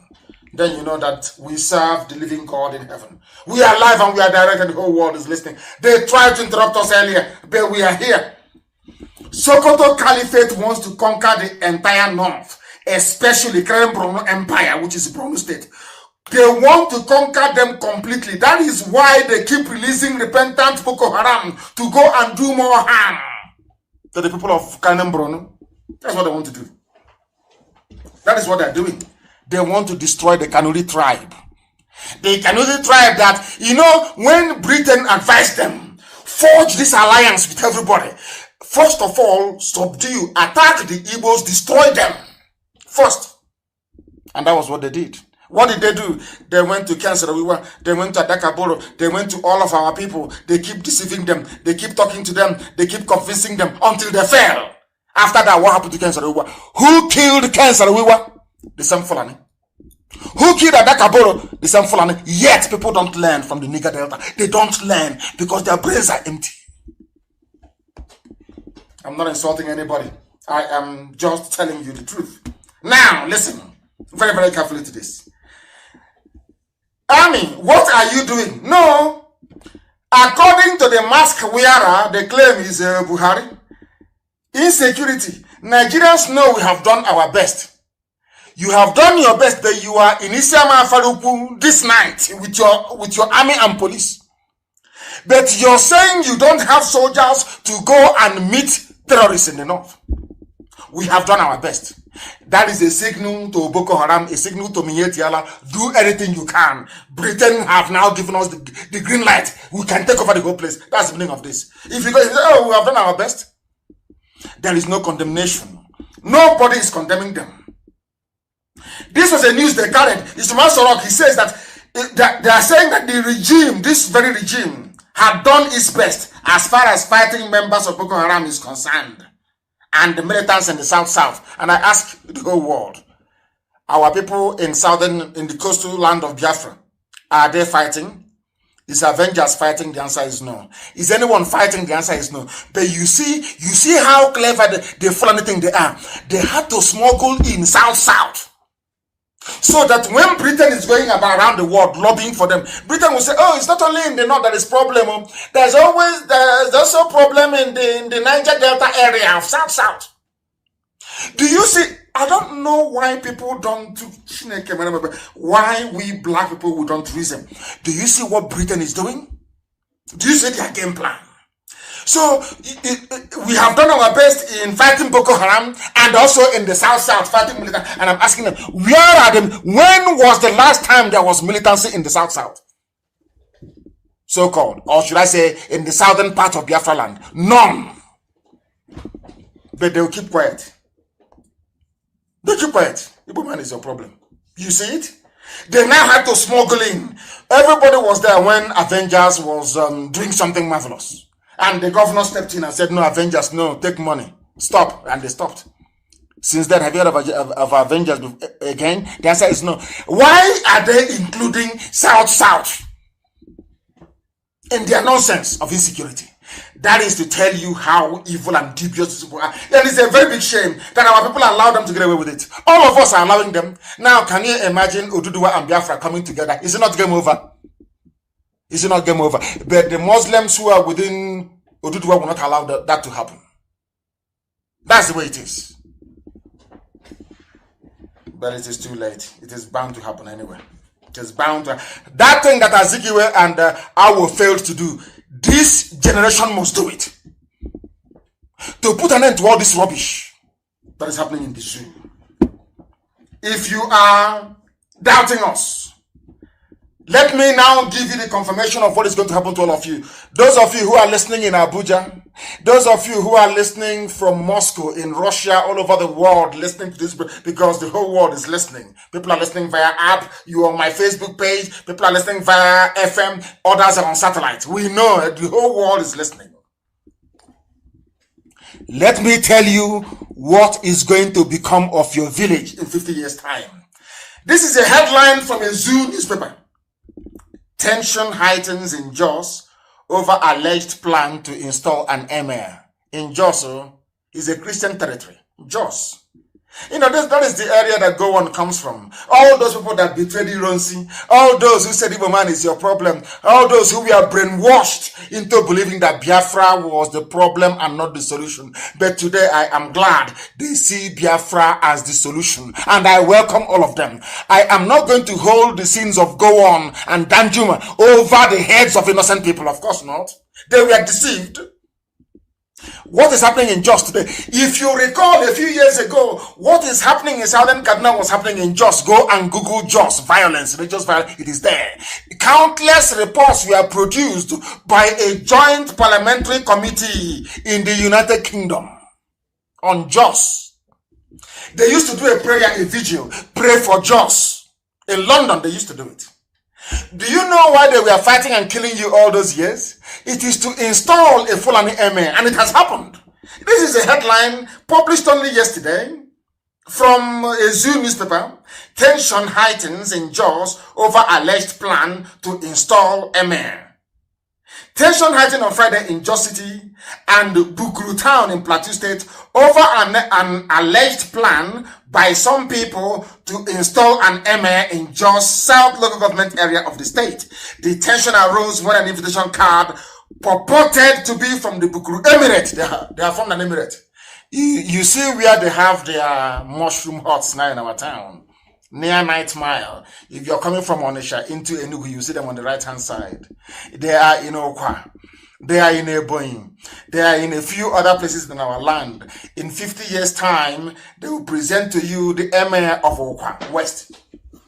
You know, I told you this about a few days ago. Some of you didn't believe me. But now in Jos, after many years of fighting and subduing them, I want somebody to tell me where you have Fulani people and they're not in charge of the politics and there is no trouble there. Anywhere they are, the only way you can have peace is if they have their emir, if they control the local council. If not, there'll be war and unrest. Now they have gone to Jos. They want to install an emir. You see how miraculous God is? You see, the same people from the Middle Belt that fought Biafra and said that Biafra will not come, today their own land will not be for them. The emirs are coming. And who are the emirs? They are Fulani. They are coming into Jos. He's here. Are you going to stop them? Who is going to stop them? You can cry, you can lament, you can shed blood. Blood can come out of your eyes. No one is going to save you. Only Biafra can save you. Only IPOB can save you. Isn't it very ironic? The same stone that was rejected. The same Biafra, they said, don't go near to Biafra. Biafra is bad for you. Now Biafra is saving you. Now, who do you think will save you from the Fulani? Installing their emir in Jos. And once they install the emir of Jos, is over now, is it not? It becomes, it's an emirate, it's now a Fulani territory. And all you Christians in the Jos, you'll be slaughtered and massacred even more. Only Biafra can save you. Go and support what IPOB is doing. IPOB, we want to save everybody, not just a few people, but every single human being. This is the confirmation that drives me mad with our people. You saw what happened to Hausa people. History is there. You can now see what is happening in Kanu, Borno, which is Borno State. You can see what's happened to Bagi people in Abuja. You now can see what is happening to Jos people in Jos. Yet you cannot see. You people are foolish. You still want. Why are they putting an emir in Jos? Because of one Nigeria. If there is no one Nigeria, can you? If there is Middle Belt Republic, will you have an emir in Jos? The answer is no. Now you understand us, don't you? You understand us. We are always right. Some Efulefus don't like it. But the fact is, in a debate, we are always right. We always win. Always. Elohim will always justify us. Always and without fail. Sokoto Caliphate is everywhere. They want to conquer each and every territory. Just you are receiving it. Why? I keep asking, why are you people blind? Why? Where is your so-called intellectualism? Oh, I have PhD. Oh, I have a master's in this. Where is it? Can't you see history? What happened to Hausas, happened to the Wagi people, happened to Nupe. The same thing happened to a part of Igala land, of course. They forced the ruler of Igala, the Ata of Igala, to convert to Islam. The same thing is now happening in Jos. It is happening in Jos. You people cannot see. The reason why all these things are happening is because of one Nigeria. One Nigeria. And today, their terrorists are now in the army. Who is going to save you? Is it Britain or CNN? Who's going to save you? Nobody now. You're a nigger. And to make matters worse, Bill Gates wants our population to reduce. So if the Fulanis are helping them to kill people, hey, the better for everybody.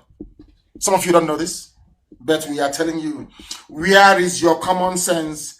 I remember when the whole coronavirus issue broke. People had to look back to history, to the Spanish flu for guidance. Why are things happening to human beings now?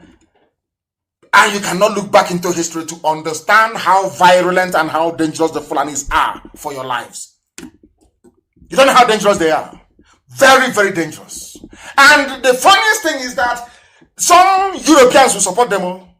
Don't get me, of course, what they're getting from the zoo. If you're a country and you have a contract for life, as Julius Berger has in the zoo, why, because of a bunch of niggers, you forget that? Of course not. A few niggers can die, whilst you keep cutting away your money. The reason why history exists is so that you can look at it and learn something from it. Look at Southern Kaduna. There is a comprehensive report released by the Center for Inclusive Governance and National Development on the role of the federal and Kaduna state government in promoting the killing of the indigenous people by their Fulani kindred. Are you listening? Federal government of the zoo, Nigeria, in conjunction with Kaduna state government, are killing people. This is the report. Now listen. Kaduna state and the federal government, they have provided an enabling terrain for Fulani terrorists to eventually take over the whole of southern Kaduna and other parts of northern Christian communities through deployments of heads of security agents who are purely Fulani Muslim As I told you before, police Fulani, army Fulani, civil defense Fulani Muslim. In Christian communities, that is why they don't want you to be free. That is because only under, people must understand this. The reason why, because you are under one Nigeria. Once you're under one Nigeria, they can deploy, the IG of police can put Fulani men anywhere they like. You cannot stop them. Now you understand it, don't you? You understand it? Now listen very carefully, please.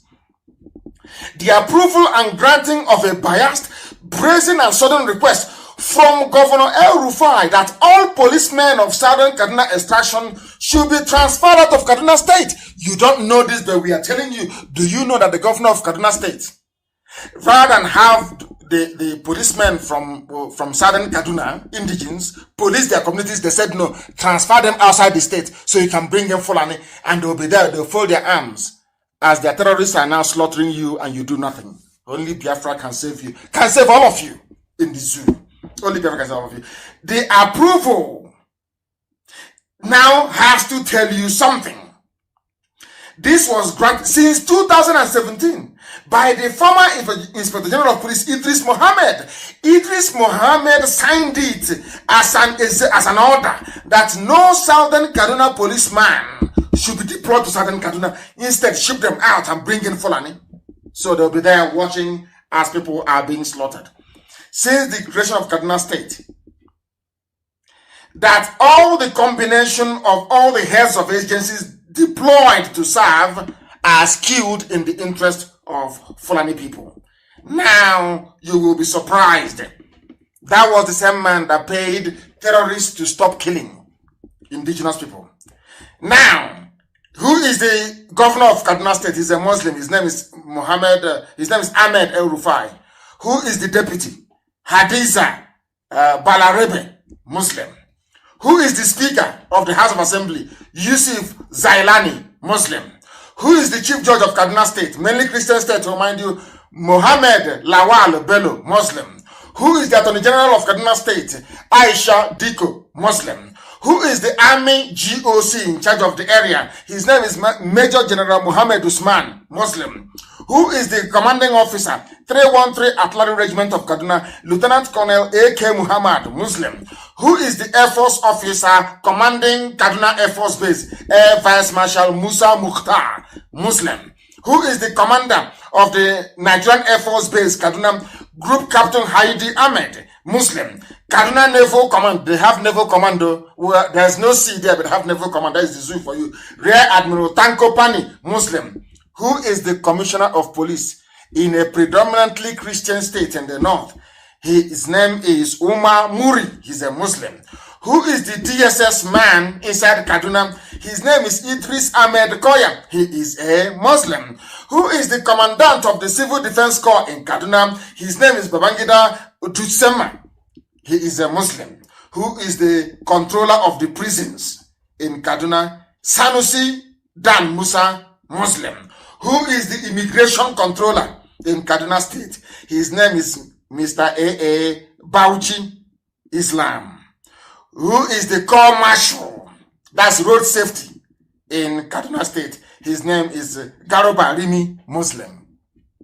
That's how they roll. You see, very few Fulani, but they occupy everything. And instead of ordinary people to open their eyes to see what is before them, they are busy squabbling and talking about one Nigeria. Talk about one Nigeria and you die in it. Now, everybody knows that Kaduna State is known to have a very large Christian population. They are dominant in at least 10 local governments out of 23 local government areas of the state. But a state which has 8 heads of security services, saddled with the responsibility of securing the lives and properties, however deliberately selected to be Muslims, no Christian in it. No Christian whatsoever. That tells you all you need to know about the zoo and how the Fulanis operate. And that is how they steal your mandate. They bring somebody from number 4 to number 1. And nobody can complain. That was how they finished off Zangon Kotaf, the government area, where El-Rufai mandated a committee to produce a white paper that will help him take the land of the people and give it to the Fulani terrorists. These things are happening. in a place where they claim they have democracy. And all of you are quiet. The more you are quiet, the more the Fulanis will decimate all of you. Now, the zoo, remember, these same people, let me tell you how, you'll be wondering, how do they make their money? How do they keep all of you quiet? How can you have only 3 million people controlling 200 other million people? How is that possible? Because Fulani knows how to steal. They know how to steal very, very well. And I must give them credit for it. They also know how to share. They know how to distribute their largesse. They know how to do that very, very well. Now listen very carefully. The zoo was sold to China for 5.3 billion. Have you forgotten? And how many of you can remember? How many of you today can remember that the zoo was a company before owned by the Royal Niger Company, Royal Niger Company, so to speak? Sir Goldie sold, you and I, the Nigeria, sold it to Britain for, I think it was 85,000 pounds or thereabout. I'm sure that Karamonde will correct me if I'm wrong. The whole of the zoo was sold to Britain for 85,000 pounds. Today, they are selling it to China for 5.3 billion.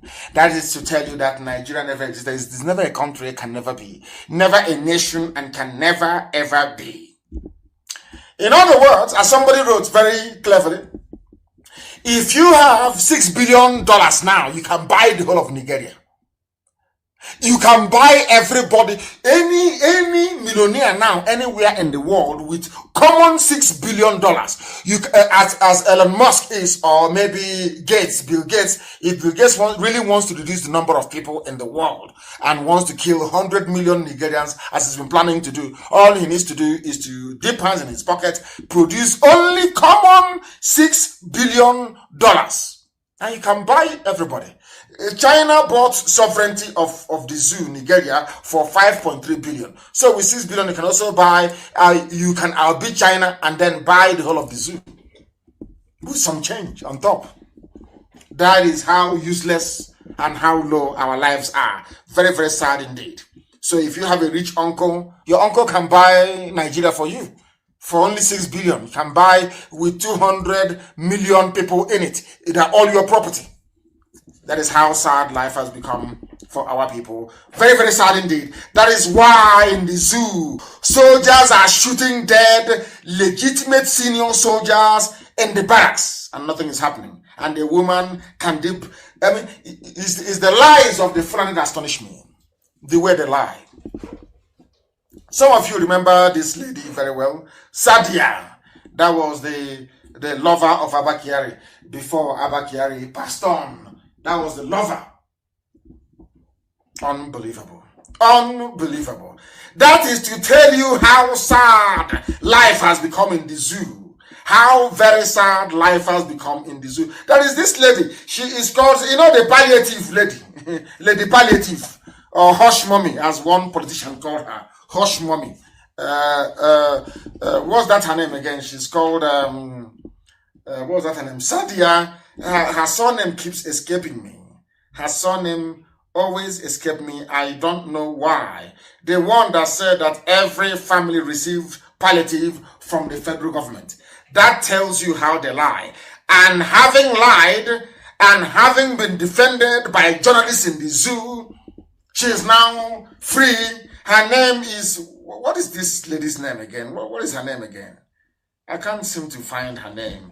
It keeps escaping me. I'm sure somebody's going to tell me. Somebody is going to tell me the name of this Sadia, somebody. I've forgotten her full name. Is that her surname that keeps escaping me? But I'm sure I'm going to find it. She has gotten away scot-free with her lies. That's all of a sudden every family received palliative. That is how sad they are. And let me tell you, when I tell you that the white man is in love with the criminality of Fulani Janjaweed, if I was joking. World Bank approves $500 million loan for girl child education in the northern states. They've come again. These are the people with all the money in the world. These are the people who have been ruling the zoo from day zero. They have stolen all the money. These are the people that sold oil to China for 2.5 trillion and they shared all the money. They got, let me say it in dollars, it is $2.5 billion. 2.5 billion, that was the amount they got. But they've now gone and said, oh, we are very poor in the north. We don't go to school. Please help us. Only the south, they are going to school. They are all educated. We are not. Nobody, the white man cannot ask them. The white man from the World Bank cannot ask them. But you are the ones controlling the economy. You control central bank. You control every fund in the zoo. You are the rulers of the zoo. How come your girls are not in school? You know what they did? They gave them money anyway. They gave them money. They gave them money. Very, very sad indeed. Very, very sad indeed. That is the zoo for you and tells you all that you need to know. We have now come to that segment of our program. That is a man I want all of you to Google tonight. Go and Google him. His name is Gabriel. The family gave me name, Awudu. His name is Gabriel Oyibo. Oyibo, as all of you know, is an Igbo name. He is a mathematician extraordinaire. One of the most intelligent men in the history of creation. Very, very intelligent man. He is from Kogi State. He is a PhD holder. He is a professor of mathematical sciences at Ofapit Institute of Technology. A very brainy man. A very, very intelligent man. Highly intelligent. He's from Kogi State. His name is Oyibo, but I gave him Awudu for your information. I now want to take us to the aspect of our program tonight that I promised you we're going to bring to you. This very aspect is very, very, very, very important. That people understand the boundaries of Biafra. Where Biafra starts from. Sadia Farouk, thank you very much. Sadia Farouk, thank you very, very much. Somebody has given me her name. Hush Mommy, Sadia Farouk, 850 billion missing. With the money, they can conquer everybody. Sadia Farouk, that is her name. That is her name.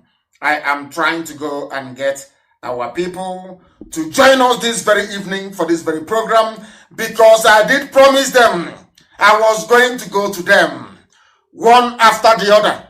I wish they can come and I will ask them questions, ask them where they come from. They are going to tell us because the whole world is listening. And I'm going to ask them very serious questions. And I'm sure that they're going to answer. I will ask them questions and they will answer. Very, very critical, very, very important. I am trying to get them on the line. Please, before we bring in Owa, can you give us your name and where you are, please? Very, very important. Our lines are not open. Our lines are not open. I am the one making this very call. Our lines are not, don't call. Don't call this line, please. I am the one to call if I need you. Can you give us your name, please, and where you are? Hello, Mazi, Nnamdi Kanu. My name is Armstrong Omeje. Armstrong Omozoge Omeje. I am currently in Parkes, New South Wales, Australia. It's currently 6 a.m. in the morning, Sunday morning, 3rd of August, 2020. You are in New South Wales, is that correct? In Australia? Correct. Yes, sir, New South Wales. And where do you come from, please? I am from the land of Idu.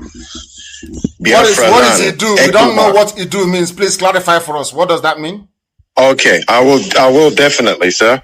Idu is in a part they call Edo State, present day Edo State.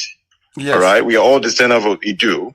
Edo State is a foreign name, such as, and Benin as well. We don't know what this name means, although this name Edo was derived from the son of Oromia. We'll get to that later. Tell me where you come from specifically. Okay.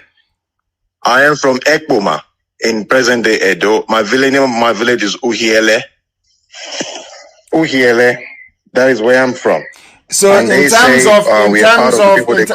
terms of ethnic designation, which tribe do you come under in present days? Well, they call us, yes, the present days, they call us Esa. Esa, which is not our name.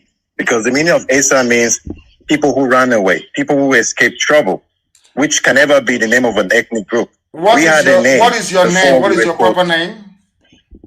From findings and research from reliable sources, I found out that our real name is Ubiaja.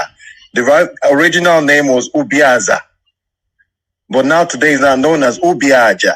Although there is a village, one of the villages in Esan land is called Ubiaja. No doubt about sounds. That. However, do you know Ubiaja sounds Igbo? Are you aware of that? It is. I know that, sir. I absolutely know that because we have a very strong relationship together. We are brothers. We are the same people. However, who and who is the same people? Please clarify for me. Who and who are the same people? We and the Igbos and all Biafrans. We are all Biafrans. We've always been Biafrans right from the beginning. So you're telling me that Asian people are Biafran people? Is that what you're saying? Asian people are Biafran people. Even the Afema people are Biafran people too. The whole of Edo state is Biafra. Only the royal family and few families that moved from Ileife with them. Because every part of Edo state is Biafra. Every part of, I will get to that. How many piece wrapper does your mother tie, if I may ask? Of course, 2. It's not a new thing. Everybody knows that. 2-piece wrapper. 2-piece wrapper. Do you ask anyone in Edo state? Do you have masquerade in your village? Do you dance masquerade? Because that's one thing that unites Biafrans as well. Do you have masquerade in your village? We do have masquerade. Yes, sir, we do have. Absolutely. Do you have any historic link to the palace of the Oba of Benin? Are you related in any way, shape, or form? Absolutely not. We don't even know what the name Benin is. Are you serious? From Yoruba word, it's called Ile Binu, which means the land of vexation. The land of vexation, which is because a lot of things happened when they were invading that land. Ile Binu, then they corrupted the Ubinu, and then Bini, and then they added an N. It became Benin today. So those are Yoruba words. That's why we advise people in Benin to stop identifying themselves as Benin people, because that's not their identity. There is something. Hold on a second, please. Are you aware that the head of every Bini Oba is buried in Ile-Ife? Are you aware of that? Yes, I'm fully aware of that. The name is... Why is that? Why would they bury the head of the Oba in Ile-Ife? Why? Why did they do that? Because that's their origin. That's where they came from. The Oba dynasty, everything came from Ile-Ife. They buried, the name of the place they buried the Oba's head in Ile-Ife is Oru. It's called Oru Oba Ado in Ile-Ife. It's in Ile-Ife. It's there. It's not hidden. It's not a secret. It's not a secret. It's not hidden. You can go and research this. People can go and research. It's not hidden. I want to take the head. I think. Yes. Go ahead. They take the head there and leave the body in present day Benin, and then they come back with a replica of that head and bury it in Benin, which tells you that they don't belong there. They're not from there. So the Oba. True, this is the case. So the Oba of Benin doesn't actually come from Edo land, so to speak. Doesn't. Absolutely not. They don't. It's all about the throne. It's just all about the throne. Taking the land, and definitely taking the land and turning it into, Yoruba land, just like they did Lagos. Lagos is part of Igodomigodo. Today, it belongs to the Yoruba. They own it now. So that's exactly what they're doing. I mean, no offense to the monarchy, but it's just a fact. We have to say our history. We are different people. I mean, our mothers tie 2 wrappers. The names of our villages, a lot of them have Igbo names. Like, you hear names such as Uhiele, Akahia, Ebele, Ifeku, Okalo, wow, Uboha, Ujoba, Ogwa, Udo, Uzia, Uromi, Eboy. All these are Igbo. They're not Spanish. They're not Italians. And definitely they're not Yorubas. So these are pure Igbo name. So what makes you think? Why would our people think we are not Biafrans? Now, can I ask you a question? Do you have market days where you come from? In Edo, do you have market days? We have 4 market days, exactly the same as the Igbos. Are you serious? I'll tell you. So how come this thing don't come to the 4? How come you people from there keep hiding all these things? You have 4 market days in Edo State, that's in Asian, so to speak, or of course Ubiaja. Just even the Afema, even the Godomigodo people in Benin, the whole of look, Isako is our history, it's who we are. But this history has been hidden for far too long, and people, the conquerors rewrite history. That's what it is. So they've written history and they taught people that look, we this is who we are. I mean, the Benin Kingdom only started 11th century, for crying out loud. Only 11th century. Only 11th century ago they came. Now, can I ask you to name those market days you have? Can you give them to us, please? The market days we have is Eke market days. Hey. Ori. Hey. Ori. Aho. Afo. Ukwo. Unkwo. Unbelievable. This is those are they are various, they're different slightly. Incredible. Slightly changes, in the pronunciation.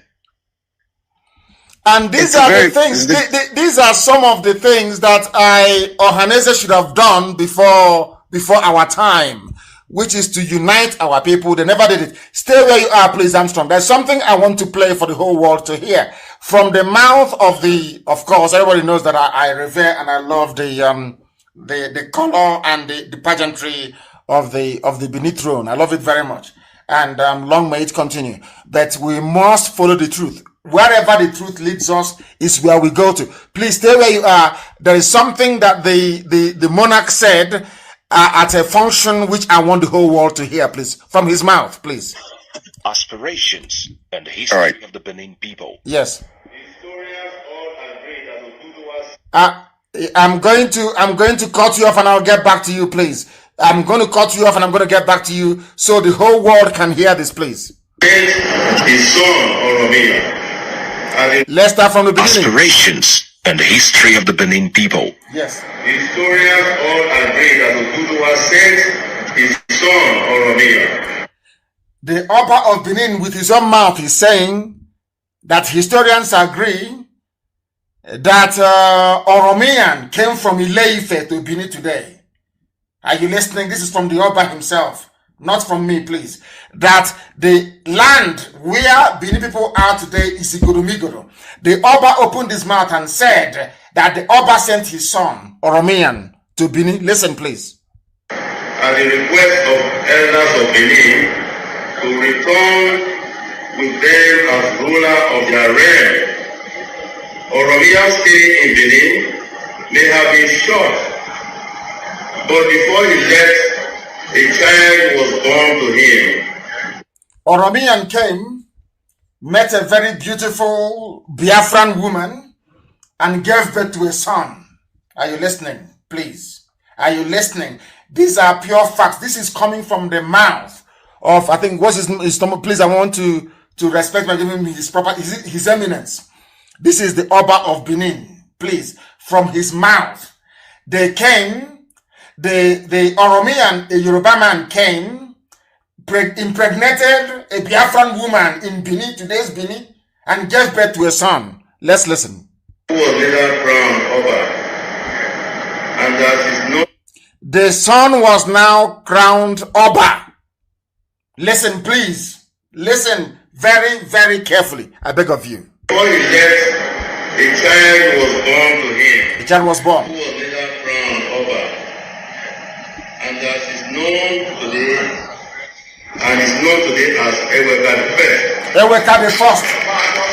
They are clapping, or Eweka the First is a product of Yoruba and Igbo, so to speak. The first Oba of Benin is a product of Yoruba and Igbo. The name is Eweka, which sounds even because the mother gave birth and named the child Eweka, which is an Igbo name. This is from the mouth of the Oba of Benin. Please, listen. Oromia's time in Benin are ever short-lived. He was an Oba, and so he was the first Oba after the Ogiso dynasty came to an end. He established Obaship in Benin by education. Therefore, the listing of past Obas should therefore begin from Oromia, as it is listed in the Nairobi Code. Are you listening? The name of the Obas of Benin, because Oromian was an Oba, he was a prince, and he came to Benin land, although he fathered a child there with an Igbo woman, Igodomigodo, of course. Everybody knows that Igodo means key in Igbo language, and that's the name of the place. The key to the key is Igodomigodo. Now, this is from the mouth of the Oba, the 40th Oba of Benin Kingdom. He said it, and Eweka was born. And Oromian gave birth to Eweka. Oromian, he said his sojourn was short-lived, came for a very short period of time, went back to Ile-Ife. They gave birth to a son, and because Oromian is from a princely bloodline, the son Eweka now became the first Oba of Benin. That is the history. So that you don't say that what Armstrong is saying is not correct. Even from the mouth of the Oba himself, the Oba has acknowledged that that they came to Benin. It's not theirs. It's there. I don't know if you heard what I played. Omeje, can you hear me? I can hear you, so live and direct. Did you hear what the Oba said? I did. Please go ahead. I did. And before we continue, we know that we have a few other people who would like to contribute, but I can keep answering the questions. Yes, I know. All that, of course, I'll bring it. What I want you to do is I need clarifications, please. I need clarifications one more time. What is the original name of that very area? What is it, Igodomigodo, and what does it mean in the local parlance or language? Igodomigodo means the key that opened the key, or the key to the kingdom. That's how some people refer it to, the key to the kingdom. And at that time, before the Oba dynasty started, the land refers to his leader, the king, as Ogiso. Ogiso. There was nothing like Oba. Oba is the Yoruba word for king. And that is why in Yoruba land you have Oba. Yoruba people know this history. They know this. They're not hiding it. They know this history. It's nothing to hide about. It's just that we don't read, we don't study. And of course, if you go online to search for history, you find a lot of corrupt information. But the problem is, a lot of those elders, those old people, they have the truth. They have the history. But they don't. So why is it that your elders, they know all these things? Your elders know that those of you in present day Edo State, that you are affiliated, you are more or less Igbo, so to speak. So why were they hiding it from all of you? Why? Why would somebody from Edo say, I'm not Igbo? Why would they say such a thing? Why? The thing is that a lot of these people don't know these things. And those elders that know are all scared. Because if you talk in Edo State, right, they've implemented that mental sense of people being very scared. If you talk, they bring out those foreign, those Yoruba gods, like Sango and Ogun, Ayelala, some of those things. We don't even know what those things. Those things are not indigenous to that land. They bring and then they swear, they lay courses. So these people are afraid. People are scared. So they've been made to be, But I don't know why Nollywood cannot do this. As somebody wrote on my page, I don't know why Nollywood cannot do such movies. These are the type of movies they should be making. Not one native doctor strangling a chicken, talking rubbish. These are the sort of movies they should be making to remind us of our history. Because when I say that our people, when we started preaching this very gospel, we said that our people are all related. When I went to Ishekiri and I said Ishekiri is Biafra, They asked me why. I said, from this car that I'm sitting in, looking at this marketplace, they dress, there is no difference between the market in Warri and the market in Owerri. It's the same thing. They dress alike. Everything is the same. And I'm saying that this, or as much as I respect and revere the throne of the Oba, and of course, our brothers, the Yoruba people, the truth must be spoken. That is what we're after. We're after the truth. And during the place beside, it will be one man, one vote. If the people of Edo vote and say they don't want to be part of Biafra, nobody's going to force them. But it has to be one man, one vote. Because with this level of history at our disposal, I don't know why we have not gone far in trying to correct this very false narrative. Thank you very much, Omeje. Thank you very much. It's actually an Igbo name as well. Again, Omeje. Thank you very, very much. Let me try and see if I can get other people to join this very fabulous conversation. We want to lay the ghost of Edo to rest so that when Edo people say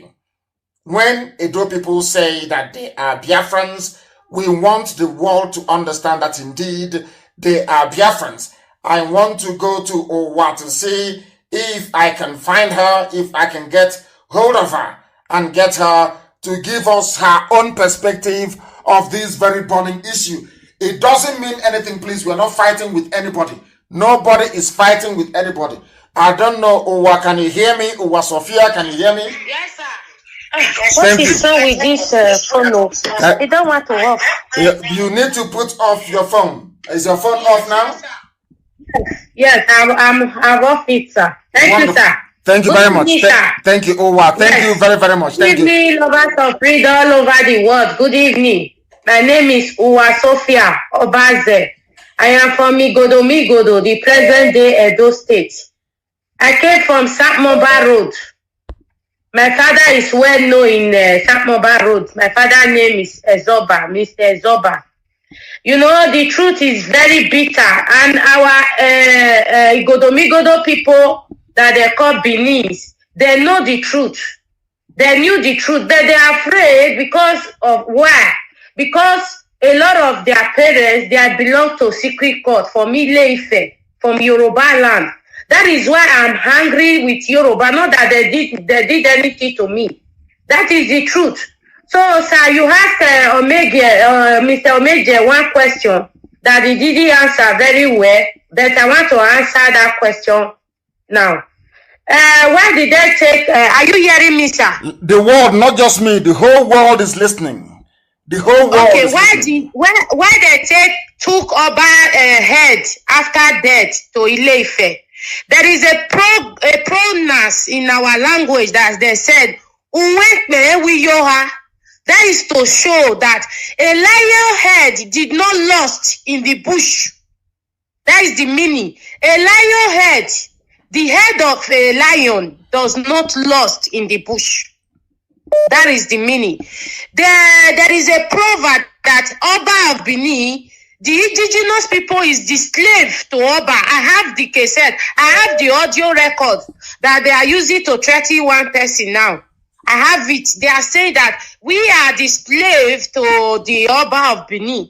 We and our unborn children plus us, our parents were slaves, but they said we and the unborn children, God forbid, that we are still slaves to the Oba. You know, that is to show that if this Oba of Benin die, if his son come in, so my own children, God forbid, will still be slaves to the son. You understand? They have been doing these things years to years. They have been doing it to us. And number two question you asked Omeje that he did not answer, sir. You asked him about the 4 market days. We have in Migodo, the present day Edo State, the Benin, they have the same 4 market days. Are you serious? So are you saying that in Benin? Hold on. Are you saying that in Benin also, not just Eshan, you have 4 market days in Benin? Yes, my mother was a village market. Mama Mike, go and ask in Sapmoba Road. Mama Mike, he go to village market days. 4 days. 1 day is for rest. One is Eke. One is different village market. My mother was a trader. He used to trade to a village market before he died. We have the same thing in Benin City. Benin, not Esaland, in Benin City. Wow. You understand, sir? In Benin City itself. Benin City itself. Yes. We tell two rappers what they are trying to do to us is because Oba Benin see that they did not hard fast. You know why they kill Ali, Professor Ali? Ambrose Ali? Challenged them. You mean Ambrose Ali? Yeah, Ambrose Ali. Yes. Yes. They kill him because he challenged them to let them to teach us the history. And the Oba of Benin, not this one, the father, they said no. They put Ali in prison and Ali get blunt, and after that he died. Ask them now, they know everything. Why are they bribing Murphy if we are lying? They are bribing Murphy now. Ask all over the world, Murphy is not doing live video anymore. You understand? We are saying the truth here. Me, I'm not afraid to die. I will die one day anyway. So the Benin, they know the truth. Even the Oba of Benin itself, they know the truth. They just want to keep on enslaving us. That is it, sir. So when you say that Edo is Biafra, you know what you're talking about. Yes, the capital, the habit of the nation. Even the Yorubas people, they know it. Lagos belonged to us before, because when I was a little girl, they used to say Eko. Lagos is Igodomigodo people. The owner of Lagos belongs to Igodomigodo people. You know, when I was a small girl, my father was an army. He served in Ibadan. He was a captain before he retired. He used to tell me, Eko. That means Eko is our language. Igodomigodo was Eko. The present day, the way they oppress us now, that was how they collect Eko from our forefather hand. Now it now belongs to the Yorubas. You understand? In Edo State today, before you get a job, you go to Oba Palace and bring a letter. So that with that letter, they will now employ you for a job. And the most of the job in Edo State is not our own job, it's for the Yoruba. The Oba of Benin, the mother is from Igodomigodo, when the father is from Ile-Ife. Everybody know that. Wow. Sir. Thank you very much. Thank you. Well, thank you very much for such beautiful enlightenment.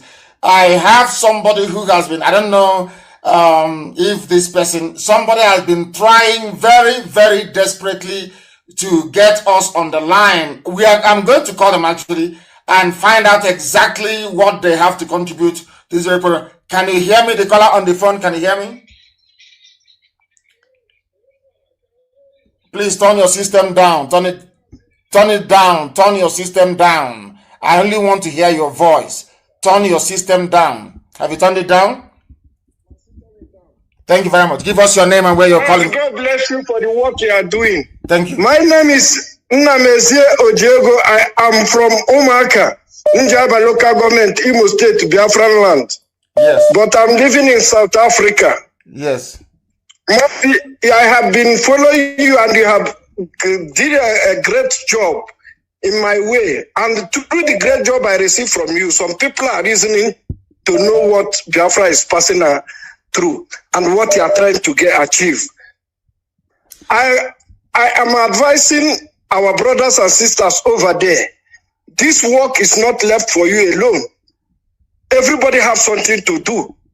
By so doing, the journey will be easy for everybody. Among us, some people want to disappear under the cloud of glory, in the sense that they had been doing the work they have done. It's time for people to recognize them. Like some sabo we have among ourselves who claim they have done this or done that. They've done nothing. See where they start and they where they did stop. Nothing. Yapping and talking rubbish is not work. You have proved it beyond.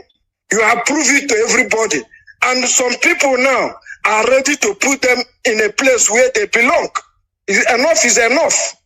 We have suffered a lot. And nobody is ready to continue suffering and enter in another generation of our kids. We are no more ready for that. If it's time for elimination, we can start from elimination. People have suffered. Our brothers and sisters in jail in so many countries trying to survive. Where they are home, where our home is full of milk and honey. And some people put pipe personally enriching their families and saying that one Nigeria, one Nigeria. We are not ready. Mazi, I'm praying that God will keep you to celebrate the restoration of Biafra. Thank you very much. Thank you very, very much, my dear brother. I didn't mean to take calls this evening, but I would like to, you know me, I like to balance everything.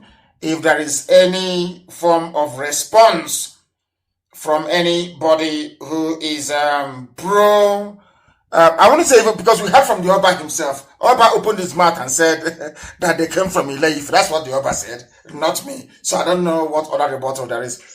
Please, your name and where you're calling from. This is Chidi. What's the meaning of this is Chidi? Is Chidi your name? Who gave birth to you? He's saying this is Chidi. Yeah? I don't accept that. You must have a father. Your father gave birth to you, please. When you call us, you give us your full name, where you come from. Where you come from. Where you come from. They said some people from Otuoke, which is Goodluck Jonathan's village, attacked our people today during a youth meeting, I understand, and arrested the coordinator and handed him over to the army. So in Ogboya LGA of Bayelsa State, we must know that the Janjaweed fathered a lot of people, and this nonsense are bound to happen now and again. But we shall try as much as we can to get to the bottom of it, and it will be resolved to be dealt with and resolved amicably. I have somebody who happens to be on the line. Please give us your name and where you're calling from. Turn your system down, please. Your name and where you're calling from. Yes, my name is Osage. Then I'm calling from Cyprus. From Cyprus, thank you very much. From your name, do you come from Edo? Yes, I come from Edo State, Uromi. Uromi, thank you very much. Are you part of the school of thought that says that you're Biafra or you're Yoruba? Which one are you? Confirmed Biafra, a very strong one. Okay, please go ahead. Okay, I want to throw more light about the Godomigodo people you were talking about. Yes. Yes.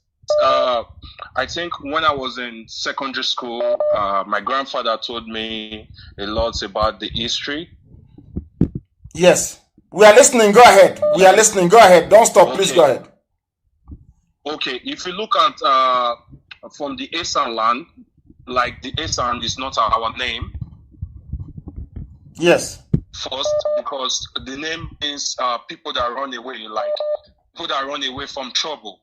And the Benin Kingdom, there's a saying, they say when you see an Esan person, you have to kill that Esan person first before you can kill a snake. Meaning, if you see a snake and an Esan person, you have to kill the Esan person before you kill a snake. Do you understand? I do. I understand that. Yes. And what does that supposed to signify? Was it because Asian people killed an Oba? Is that correct? Did Asian people kill an Oba at one point during a war? Yes, during the war. But I can't remember the particular Oba. Then I think all the Asian people were driven from the Benin Kingdom, which this present day Edo State is for Igodomigodo people.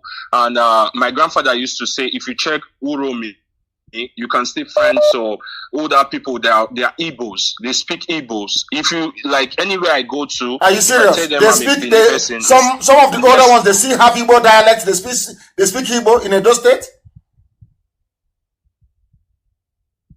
If you have anybody from Uromi, anybody watching live now that can call one of the elders in Uromi, if they are willing to say the truth, they will tell you that. My goodness. Every time we keep discovering, every blessed day. Thank you very much. I'm very glad that I took your call, actually. Thank you very, very much. We have somebody on the line. I want a Yoruba Bini person, if there's anything like that, to please try and call us as well. The caller on the line, can you hear me? We have a caller on the line. That caller, can you hear me? Reconnecting. I don't know why it says reconnecting. Let me go to the Skype and see who is there. The caller on Skype, can you hear me? No, they're not paying attention. The caller on Skype, can you hear me? Good evening to you. Please give us your name and where you're calling from. No, they cannot hear us. Connection was lost. They cannot hear us. They cannot hear us. Sadly and unfortunately, we have brought that very conversation to an abrupt end. We thank all of you. These people are, oh my goodness, people are calling from all over the place. The caller on the line, can you hear me? They are there. They are not doing anything. They are not saying anything. I want somebody who will call from the Yoruba side of Benin, because they've been there now since 11th century, so it's been a very long time, and they're entitled to the land as well. The caller on the line, can you hear me? Hello. Yes, please. Your name and where you're calling from? Okay, my name is Olada Poshitu. Yes, Olada Poshitu, please go ahead. We are listening. Thank you very much. Go ahead, we are listening. Okay. Yeah, due to my personal research, actually. Yes. I feel the Yoruba people are originally from Igodo. Oh my goodness. So we are not even expanding. Because so if the Yorubas come from Igodo, that means that we are now the same people. Is that correct? Is that what you're trying to say? Yes, because Oduduwa was a prince from Igodo. Wow. Goodness. Yes. No, please start again. Hold on, Shitu. Give us, where do you come from? Where do you come from? I'm from Kwara State. From Kwara State? The Yoruba Pakampu, yes. Ofa, to be precise. And what are your sources? What are your historical sources to say that the Yoruba Oduduwa came from Igodo? Because if that is the case, that means that an Igbo man and a Yoruba man, we are the same people then. That's what it means. If they come from Igodo. We are the same people. That's the point I'm trying to make. Wow. Because Oduduwa went to Ile-Ife and became a king. So the gods of Benin Kingdom, of Igodo, after they lost their king, said it has to be someone from Oduduwa line, or Oduduwa himself, who can replace the late Oba. So he sent his son Oromiyan, who he just spoke about earlier on. Hello? Wow, we are listening. Yes, we are listening. Go ahead. And that same Oromiyan is also the founder of Oyo Empire. Okay, Oromiyan himself is the founder of the Oyo Empire. Wow. After coming to Benin to impregnate one of our mothers, she then went to Oyo to found a kingdom. Yes, the Oyo Empire. Wow. I didn't know that. You know, black people with power, they like to differentiate themselves somehow and everything. But personally, I feel we are all one. We just try to separate ourselves somehow, and due to what the British did in Africa. Yeah, because I keep wondering, some parts of Ekiti, even the names, the answer. I told you about this very king from our place, from Omopara, many years ago, told me that he went to a meeting of traditional rulers. And apparently, the traditional ruler also from Ekiti has the same surname as himself. Yeah. The same spelling, the same surname. So he was wondering how come that became possible. So that is why this very platform, this radio station is amazing. Radio Biafra. What our job is to follow the truth. Wherever the truth leads us, we go there. And if it is proven that somebody left Igodo to go and found the Oyo Empire, then I think that is the end game. I think that is that. I'm not sure the Fulanis will like it, but I think that is the end game, to be honest with you. Yes. And for instance, someone like, I don't know if you've heard it before, someone like Omoyele Showore, do you know he's an Ijoma? Yes, he is. I know he's a joyous. I know. Shore is actually a Biafran, to be honest with you, because he's part of a Jaw is in Ondo State, and is a Biafran. Yes. Thank you very much for this. I am so glad, and I'm very, or should we say, we are very lucky picking all these calls this evening, and they're making so much sense. His name is Shitu. Oh my goodness, from Kwara State, and he knows all this history as well. And he sees himself and the Igbo people as one. That is amazing, honestly. Somebody said we should end the program because he's establishing a link between Igbo and Yoruba. Somebody said we should end the program. Some people, I love you all the same. The caller on the line, can you hear me? I have a call. Yes, please. Your name and where you're calling from, please. Yeah, good evening. My name is Samuel Chukwu, calling from Holland. From Holland, please turn off your system or walk away from your system, please. I don't want to hear my voice on the background. I have done it off. Go ahead. Yeah, I agree with you. I could remember those days because I grew up in Uromi, that is Edo State, and I schooled there. Yes. And I remember those days because my father is a qualified pharmacist, and he is the one who is treating the Onoje of Uromi. Then, anytime the Onoje of Uromi is sick, he doesn't go to hospital. The only thing he will do is to call my father, and my father will pick me up. We go to his palace. And after my father finished to take him injection, sometimes we can sit down and discuss. I could remember in earlier 80s, the Edenoje, the name of the Oba then was Edenoje of Uromi. Was telling my father that the Uromi people belongs to Biafra, but that time I don't really understand very well, but for now, I listen to your program. Now I now refresh back and I remember that what the Onoje of Uromi was told my father in my own present, that the Uromi that is starting from Edo State belongs to Biafra, and he said it 2 times. The time that we are changing money also. And you were there present. Hold on. You were there present and you heard him say. Yeah, I was there. Wow. 2 times, because he used to have a very good conversation with my father, because my father is the one treating him. Anytime he gets sick, he never go to the hospital till the day he die. Wow. So 2 times he said it to my father that he loved Igbos too much, because Igbo also belong, the Uromi, starting from Uromi and go up belongs to Biafra. And also coming to talk of the market days in Uromi, the same we have Eke for Orie, we have it in Uromi also. We have Osugono, Osugono market, Ubiaja market, and Ekboma, and then the 4th day will be Ekio Day, that is Nkwo Market Day. Wow.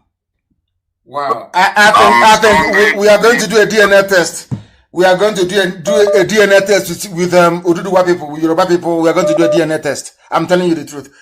What I'm hearing this evening is astonishing. So how come all of you kept quiet all these years? They've been dividing us and all of you kept quiet. Nobody said anything until now. Why? Yeah, because nobody have opened our eyes. Not until you come out to open our eyes. The more we listen to you, the more our eyes open. Like this, I just open up now, was how many years ago, which that I have already forgotten. But today's topic make me to flash back and remember that was in early 70s, 80s, the Edoneje of Uromi. I was sitting right beside my father when they were discussing, and he raised it. And second time he raised it again was early, maybe 80s, the time they tried to change new money. Wow. The time, this is amazing. Thank you very much, my dear brother. Thank you very, very. I can't believe what I'm. This is astonishing. Tonight's program. I don't know what we delved into. The caller on the line. Can you hear me? Can you hear me? Can you hear me? They're not listening.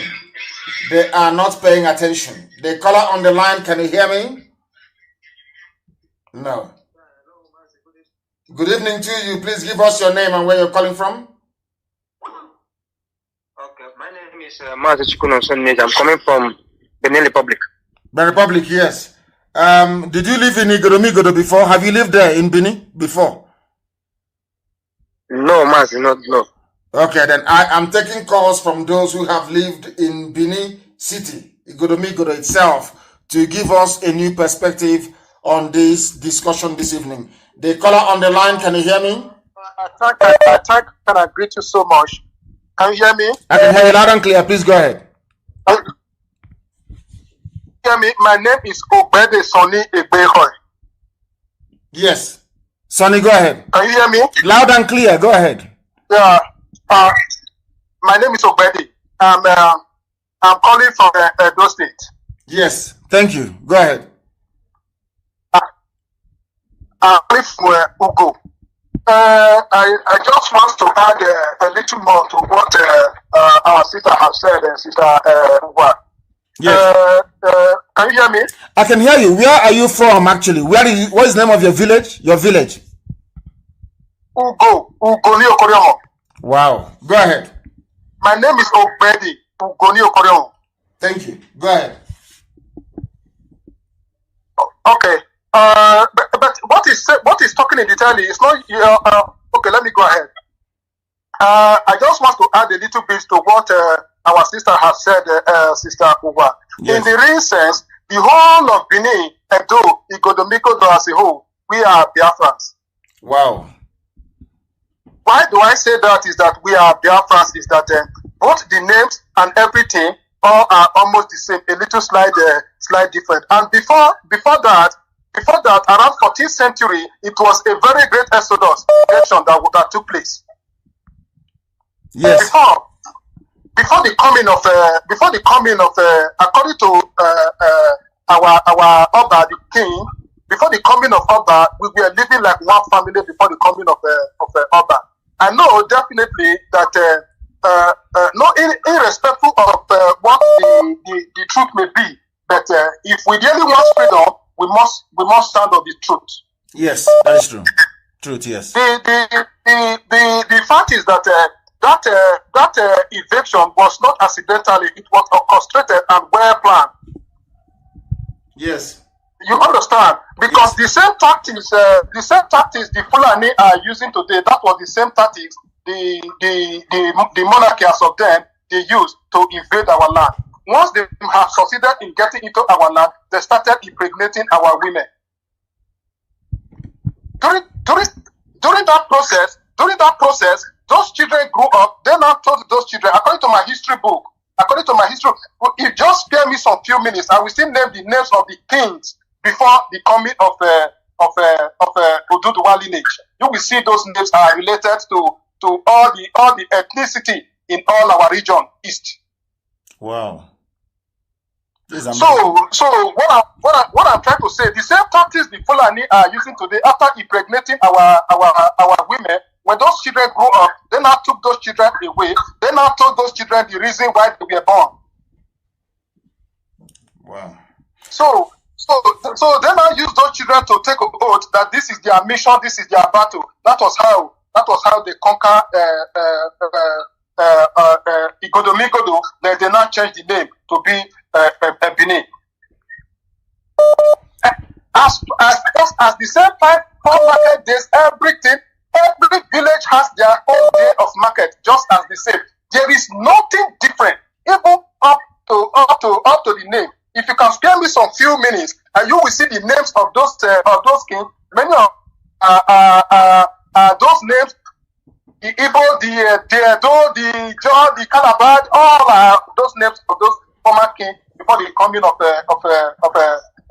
Oromia or the lineage of Oduduwa until that Igodo. Now, there is something I want to say this evening, which may confuse a few people. But I now know the reason why Biafra did not come in 1970, between 67 and 70. I think that Biafra will not be complete without Igodomigodo. I'm being honest with you. Biafra is incomplete without Igodomigodo. There is something about that place. Even the name it bears is very deep and mysterious. A key within a key. Igodomigodo, the key that opens the key. There must be something there about that place. There must be something about that place which we still don't know about. Can you hear me? Yes, I can hear you. Go ahead. Yes, I can hear you. I have mentioned my name under the banner of Uba. Take notes now. There will be some code I will send to you that will lead us through this struggle of Biafra, which nobody has ever decoded. But I will send it to you. That one will be some part of our guardians during this struggle. Okay. It's a secret code. Please, you pass it through or one will send it to me. I believe you never told me anything about secret code before I said this. Maybe there is something about that particular, that Igodomigodo. That is the reason why, because I don't think that God will want to liberate his children and leave other half somewhere. I think he wants to gather all of us together at the same time and we live at the same time. That's what I believe. Yes. Honestly speaking. Yes. That's what I believe. We must keep telling our blood brothers over there that whom they are, because they have been carried away with fear, in the sense that those that did this thing, they know one day that the truth will be revealed. So because of that, they put fear onto their mind, in the sense that they are a God, that you don't talk to God, because they know without boldness you cannot free yourself. That was their agenda. They concentrated those fear ever since those years. Wow, thank you very, very much. I am delighted and I am waiting for the code. Thank you very, very much. Somebody is saying here, as a Yoruba man, due to my own research, Oduduwa was originally a prince from Igodomigodo, present day Benin Kingdom. He was banished and went to be a king in Ile-Ife. When the late Ogiso died, the gods of Igodomigodo said the new Ogiso must be Oduduwa or his bloodline. Oduduwa declined and sent his son Oromiyan to be king. So Oromiyan had a child called Eweka, which of course is an Igbo name, changed the title from Ogiso to Obaship, and renamed Igodomigodo to Ile-Ibinu, meaning land of vexation. Oromiyan later installed his son as Oba and led Benin Kingdom to go and discover the Oyo Empire. Hey, there is there's a problem here. Okay, we shall see. There's going to be some sort of DNA. I'm going to tell you the truth. DNA between us and our Yoruba brothers. We're going to have a DNA, because what I'm seeing here, people are stating facts. These are not conjectures. People are stating facts. And the Oba of Benin actually opened his mouth and said the same thing. So that means that the boundary of Biafra actually starts in Ondo State. So this is why there's been this delay all this time. And can you imagine, had there not been any Radio Biafra, would all these things have come to light? I believe that the answer is no. Let me take one more call and see if they can shed more light on this. The caller on the line, can you hear me? The world is listening. We are Radio Biafra, we are live and we are direct. Your name and where you're calling from, please. This caller on the line, can you hear me for the last time? No, I don't think they can hear me. And with that, I believe that we have come to the end of the... People are still calling. My Lord and my God. The caller on the line, can you hear me? Mazi Nnamdi Kanu, I know I am not from Biafra. Let me introduce myself to you first. Go ahead. I am from Gambia, and I am Tijan. But honestly, I want to thank you for being the enlightenment for being the sea of wisdom to humanity. You are not only serving the Biafrans, I can tell you, you are serving the whole of Africa with knowledge.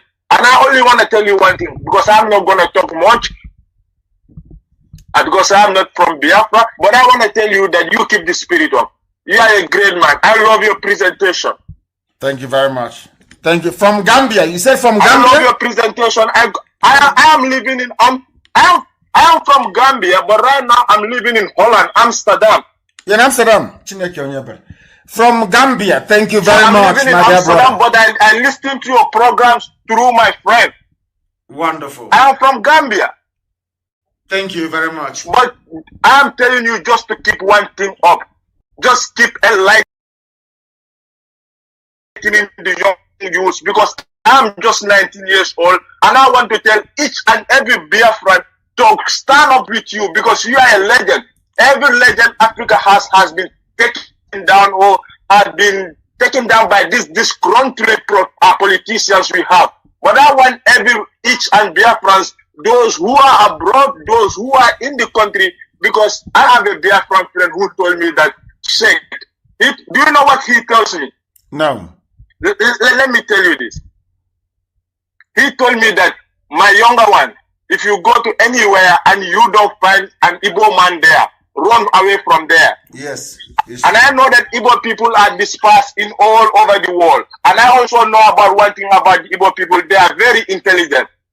Of course, you guys have the wisdom, you have the courage, you have everything it takes to build up your own desired country. I swear to you, Nnamdi Kanu, I will come to Biafra with my brother who is always listening to you. And if I come to Biafra, I'm gonna be happy, even though I'm not from there. Biafra, let's keep this spirit up. I love you, Mazi Nnamdi Kanu.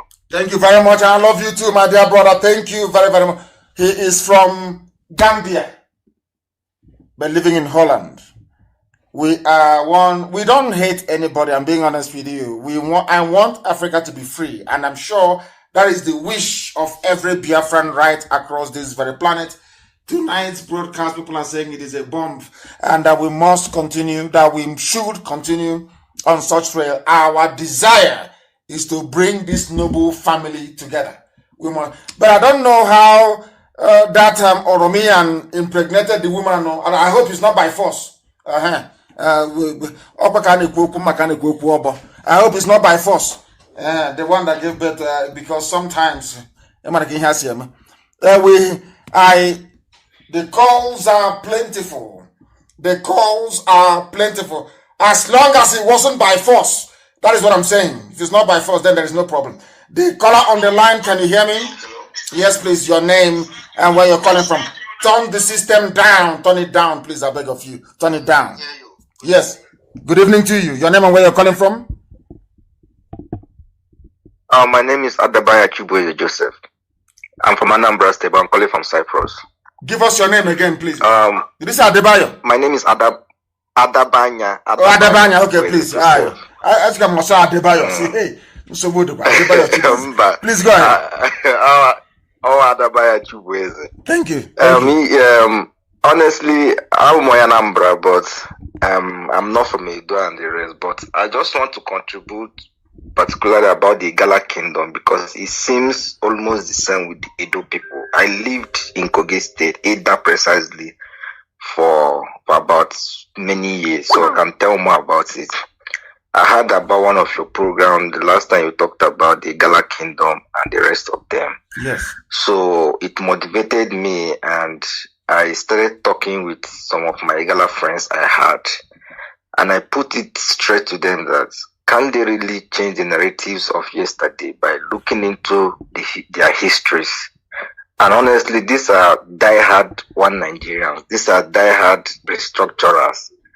And when I engaged them, they really went back and made research. As I'm talking to you right now, many of them are listening to this program right now, because I really gave them the reason to understand themselves and to understand the narratives. So I felt, in as much as maybe I can't be in that position to do more, but the little effort I can do I will do it for the struggle. So I think the Igala kingdom too has this misunderstanding too, like the Edo kingdom too. But a lot of them, as I'm talking to you now, they're beginning to understand that there is a problem somewhere and they're making changes. Which is very good too. Wonderful. Wonderful news. I am very, in fact, it's a very funny thing. Before I came on air, I stumbled upon, when I was researching this man, this very brilliant mathematician, Daniel Oyibo. He is one of the most intelligent men to ever be on the face of this planet. Do you know how intelligent he is? Yes. People don't know. The man is over-intelligent, over brilliant, a mathematician. But we don't know him, we don't celebrate him because our people are blind. And I was reading about Igala. Do you know the funniest thing? Do you know that in Igala, they wrote it down, Igala history, that Eri, that founded Aguleri and Umweri came from Igala land. Are you aware of that? It's there, it's in their own history. Yes, so Igala is claiming Umweri and Aguleri. So that is how close we are. And as soon as we understand and unravel, I remember when I was arrested, they said, oh, why did you include Kogi? You include Benue, you include Kogi. And I gave them the history of how a Janjaweed army came from the north, came into Benue, and was destroyed by an act of God. And at that very place where that army died from the north marked the boundary between us and them. And they accepted it. And I know that Igala till tomorrow morning, I know Idoma, I know Igete, I will stake my life on it. That we are the same people and they know it. Yes. 2-piece rapper for market days. Yeah, they have a lot of local governments in Igala kingdom that speaks pure Nsukka. Pure Nsukka. They don't speak Igala. Are you serious? And they're under Kogi state. I let any Igala person corner. There are parts of Igala that speak pure Nsukka, most especially those side of the ending part of Igala land that has boundary with Enugu Ezike, Ovoko, and the rest of them. They speak pure Nsukka. They don't speak Igala. Wow, wonderful.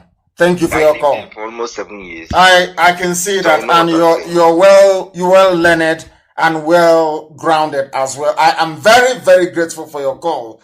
This evening has been a thorough enlightenment, and I would have loved it to continue, but as with everything in life, it must come to an end, and we are going to visit everywhere.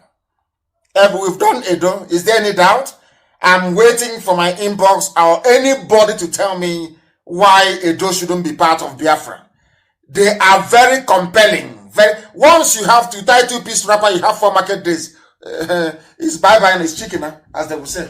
I'm from Hausa people, of course, not Fulani. I have nothing against Hausa people. I think they're a victim of circumstance. And as I've always said, Hausa people are very good people. Hausa people are an ordinary Hausa person is a very nice, decent human being. They allow themselves to be corrupted by a Fulani Janjaweedism. But very soon we shall cure them of that very ailment as well. I thank all of you. I thank Omeje, I thank Owa, I thank all of you that rang in to give us a new perspective as to, and Shitu as well, who is from Kwara State. I don't know where he was calling us from. I thank all of you. But you can see now that things have changed. Maybe the way we relate to Yorubas may have to change from now onwards. Maybe we are related after all, but we need to know how Oromiyan managed to get our sister pregnant that gave birth to Eweka. We shall find out. And the fact that Oromiyan now left to go and found Oyo Empire, the whole thing is just amazing. There may have to be some DNA test. Very, very important. And Sabo will not be tested because Sabo will have Fulani DNA. So no Sabo should come forward, please. We want genuine Biafrans. I thank you all for listening. You can now see, when we say that Biafra is a religion, you believe us. You see how our people from Edo, we are tenaciously saying they are Biafrans. Every attempt to discourage them, they said no, they are. Today, they have made it known to the whole world. And we welcome them to this very noble family. This very family of IPOB this very nation of Biafra. When we say that Biafra is a religion, you can now understand how fanatical we are about who we are. And here on Radio Biafra is where we worship, because Elohim is our God. I thank you very much, all of you, for listening. And my love and appreciation for all of you knows no bounds. You can see what we can achieve once we have a civilized and honest discussion and debate. I cannot thank all of you enough this evening. But from me, from here, it is good evening.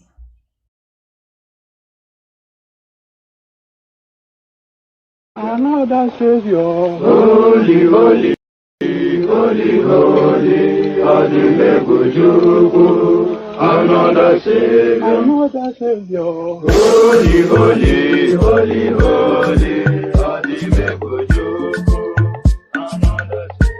Well, this is Mobien. This is dedicated to the gallant heroes of the Nigerian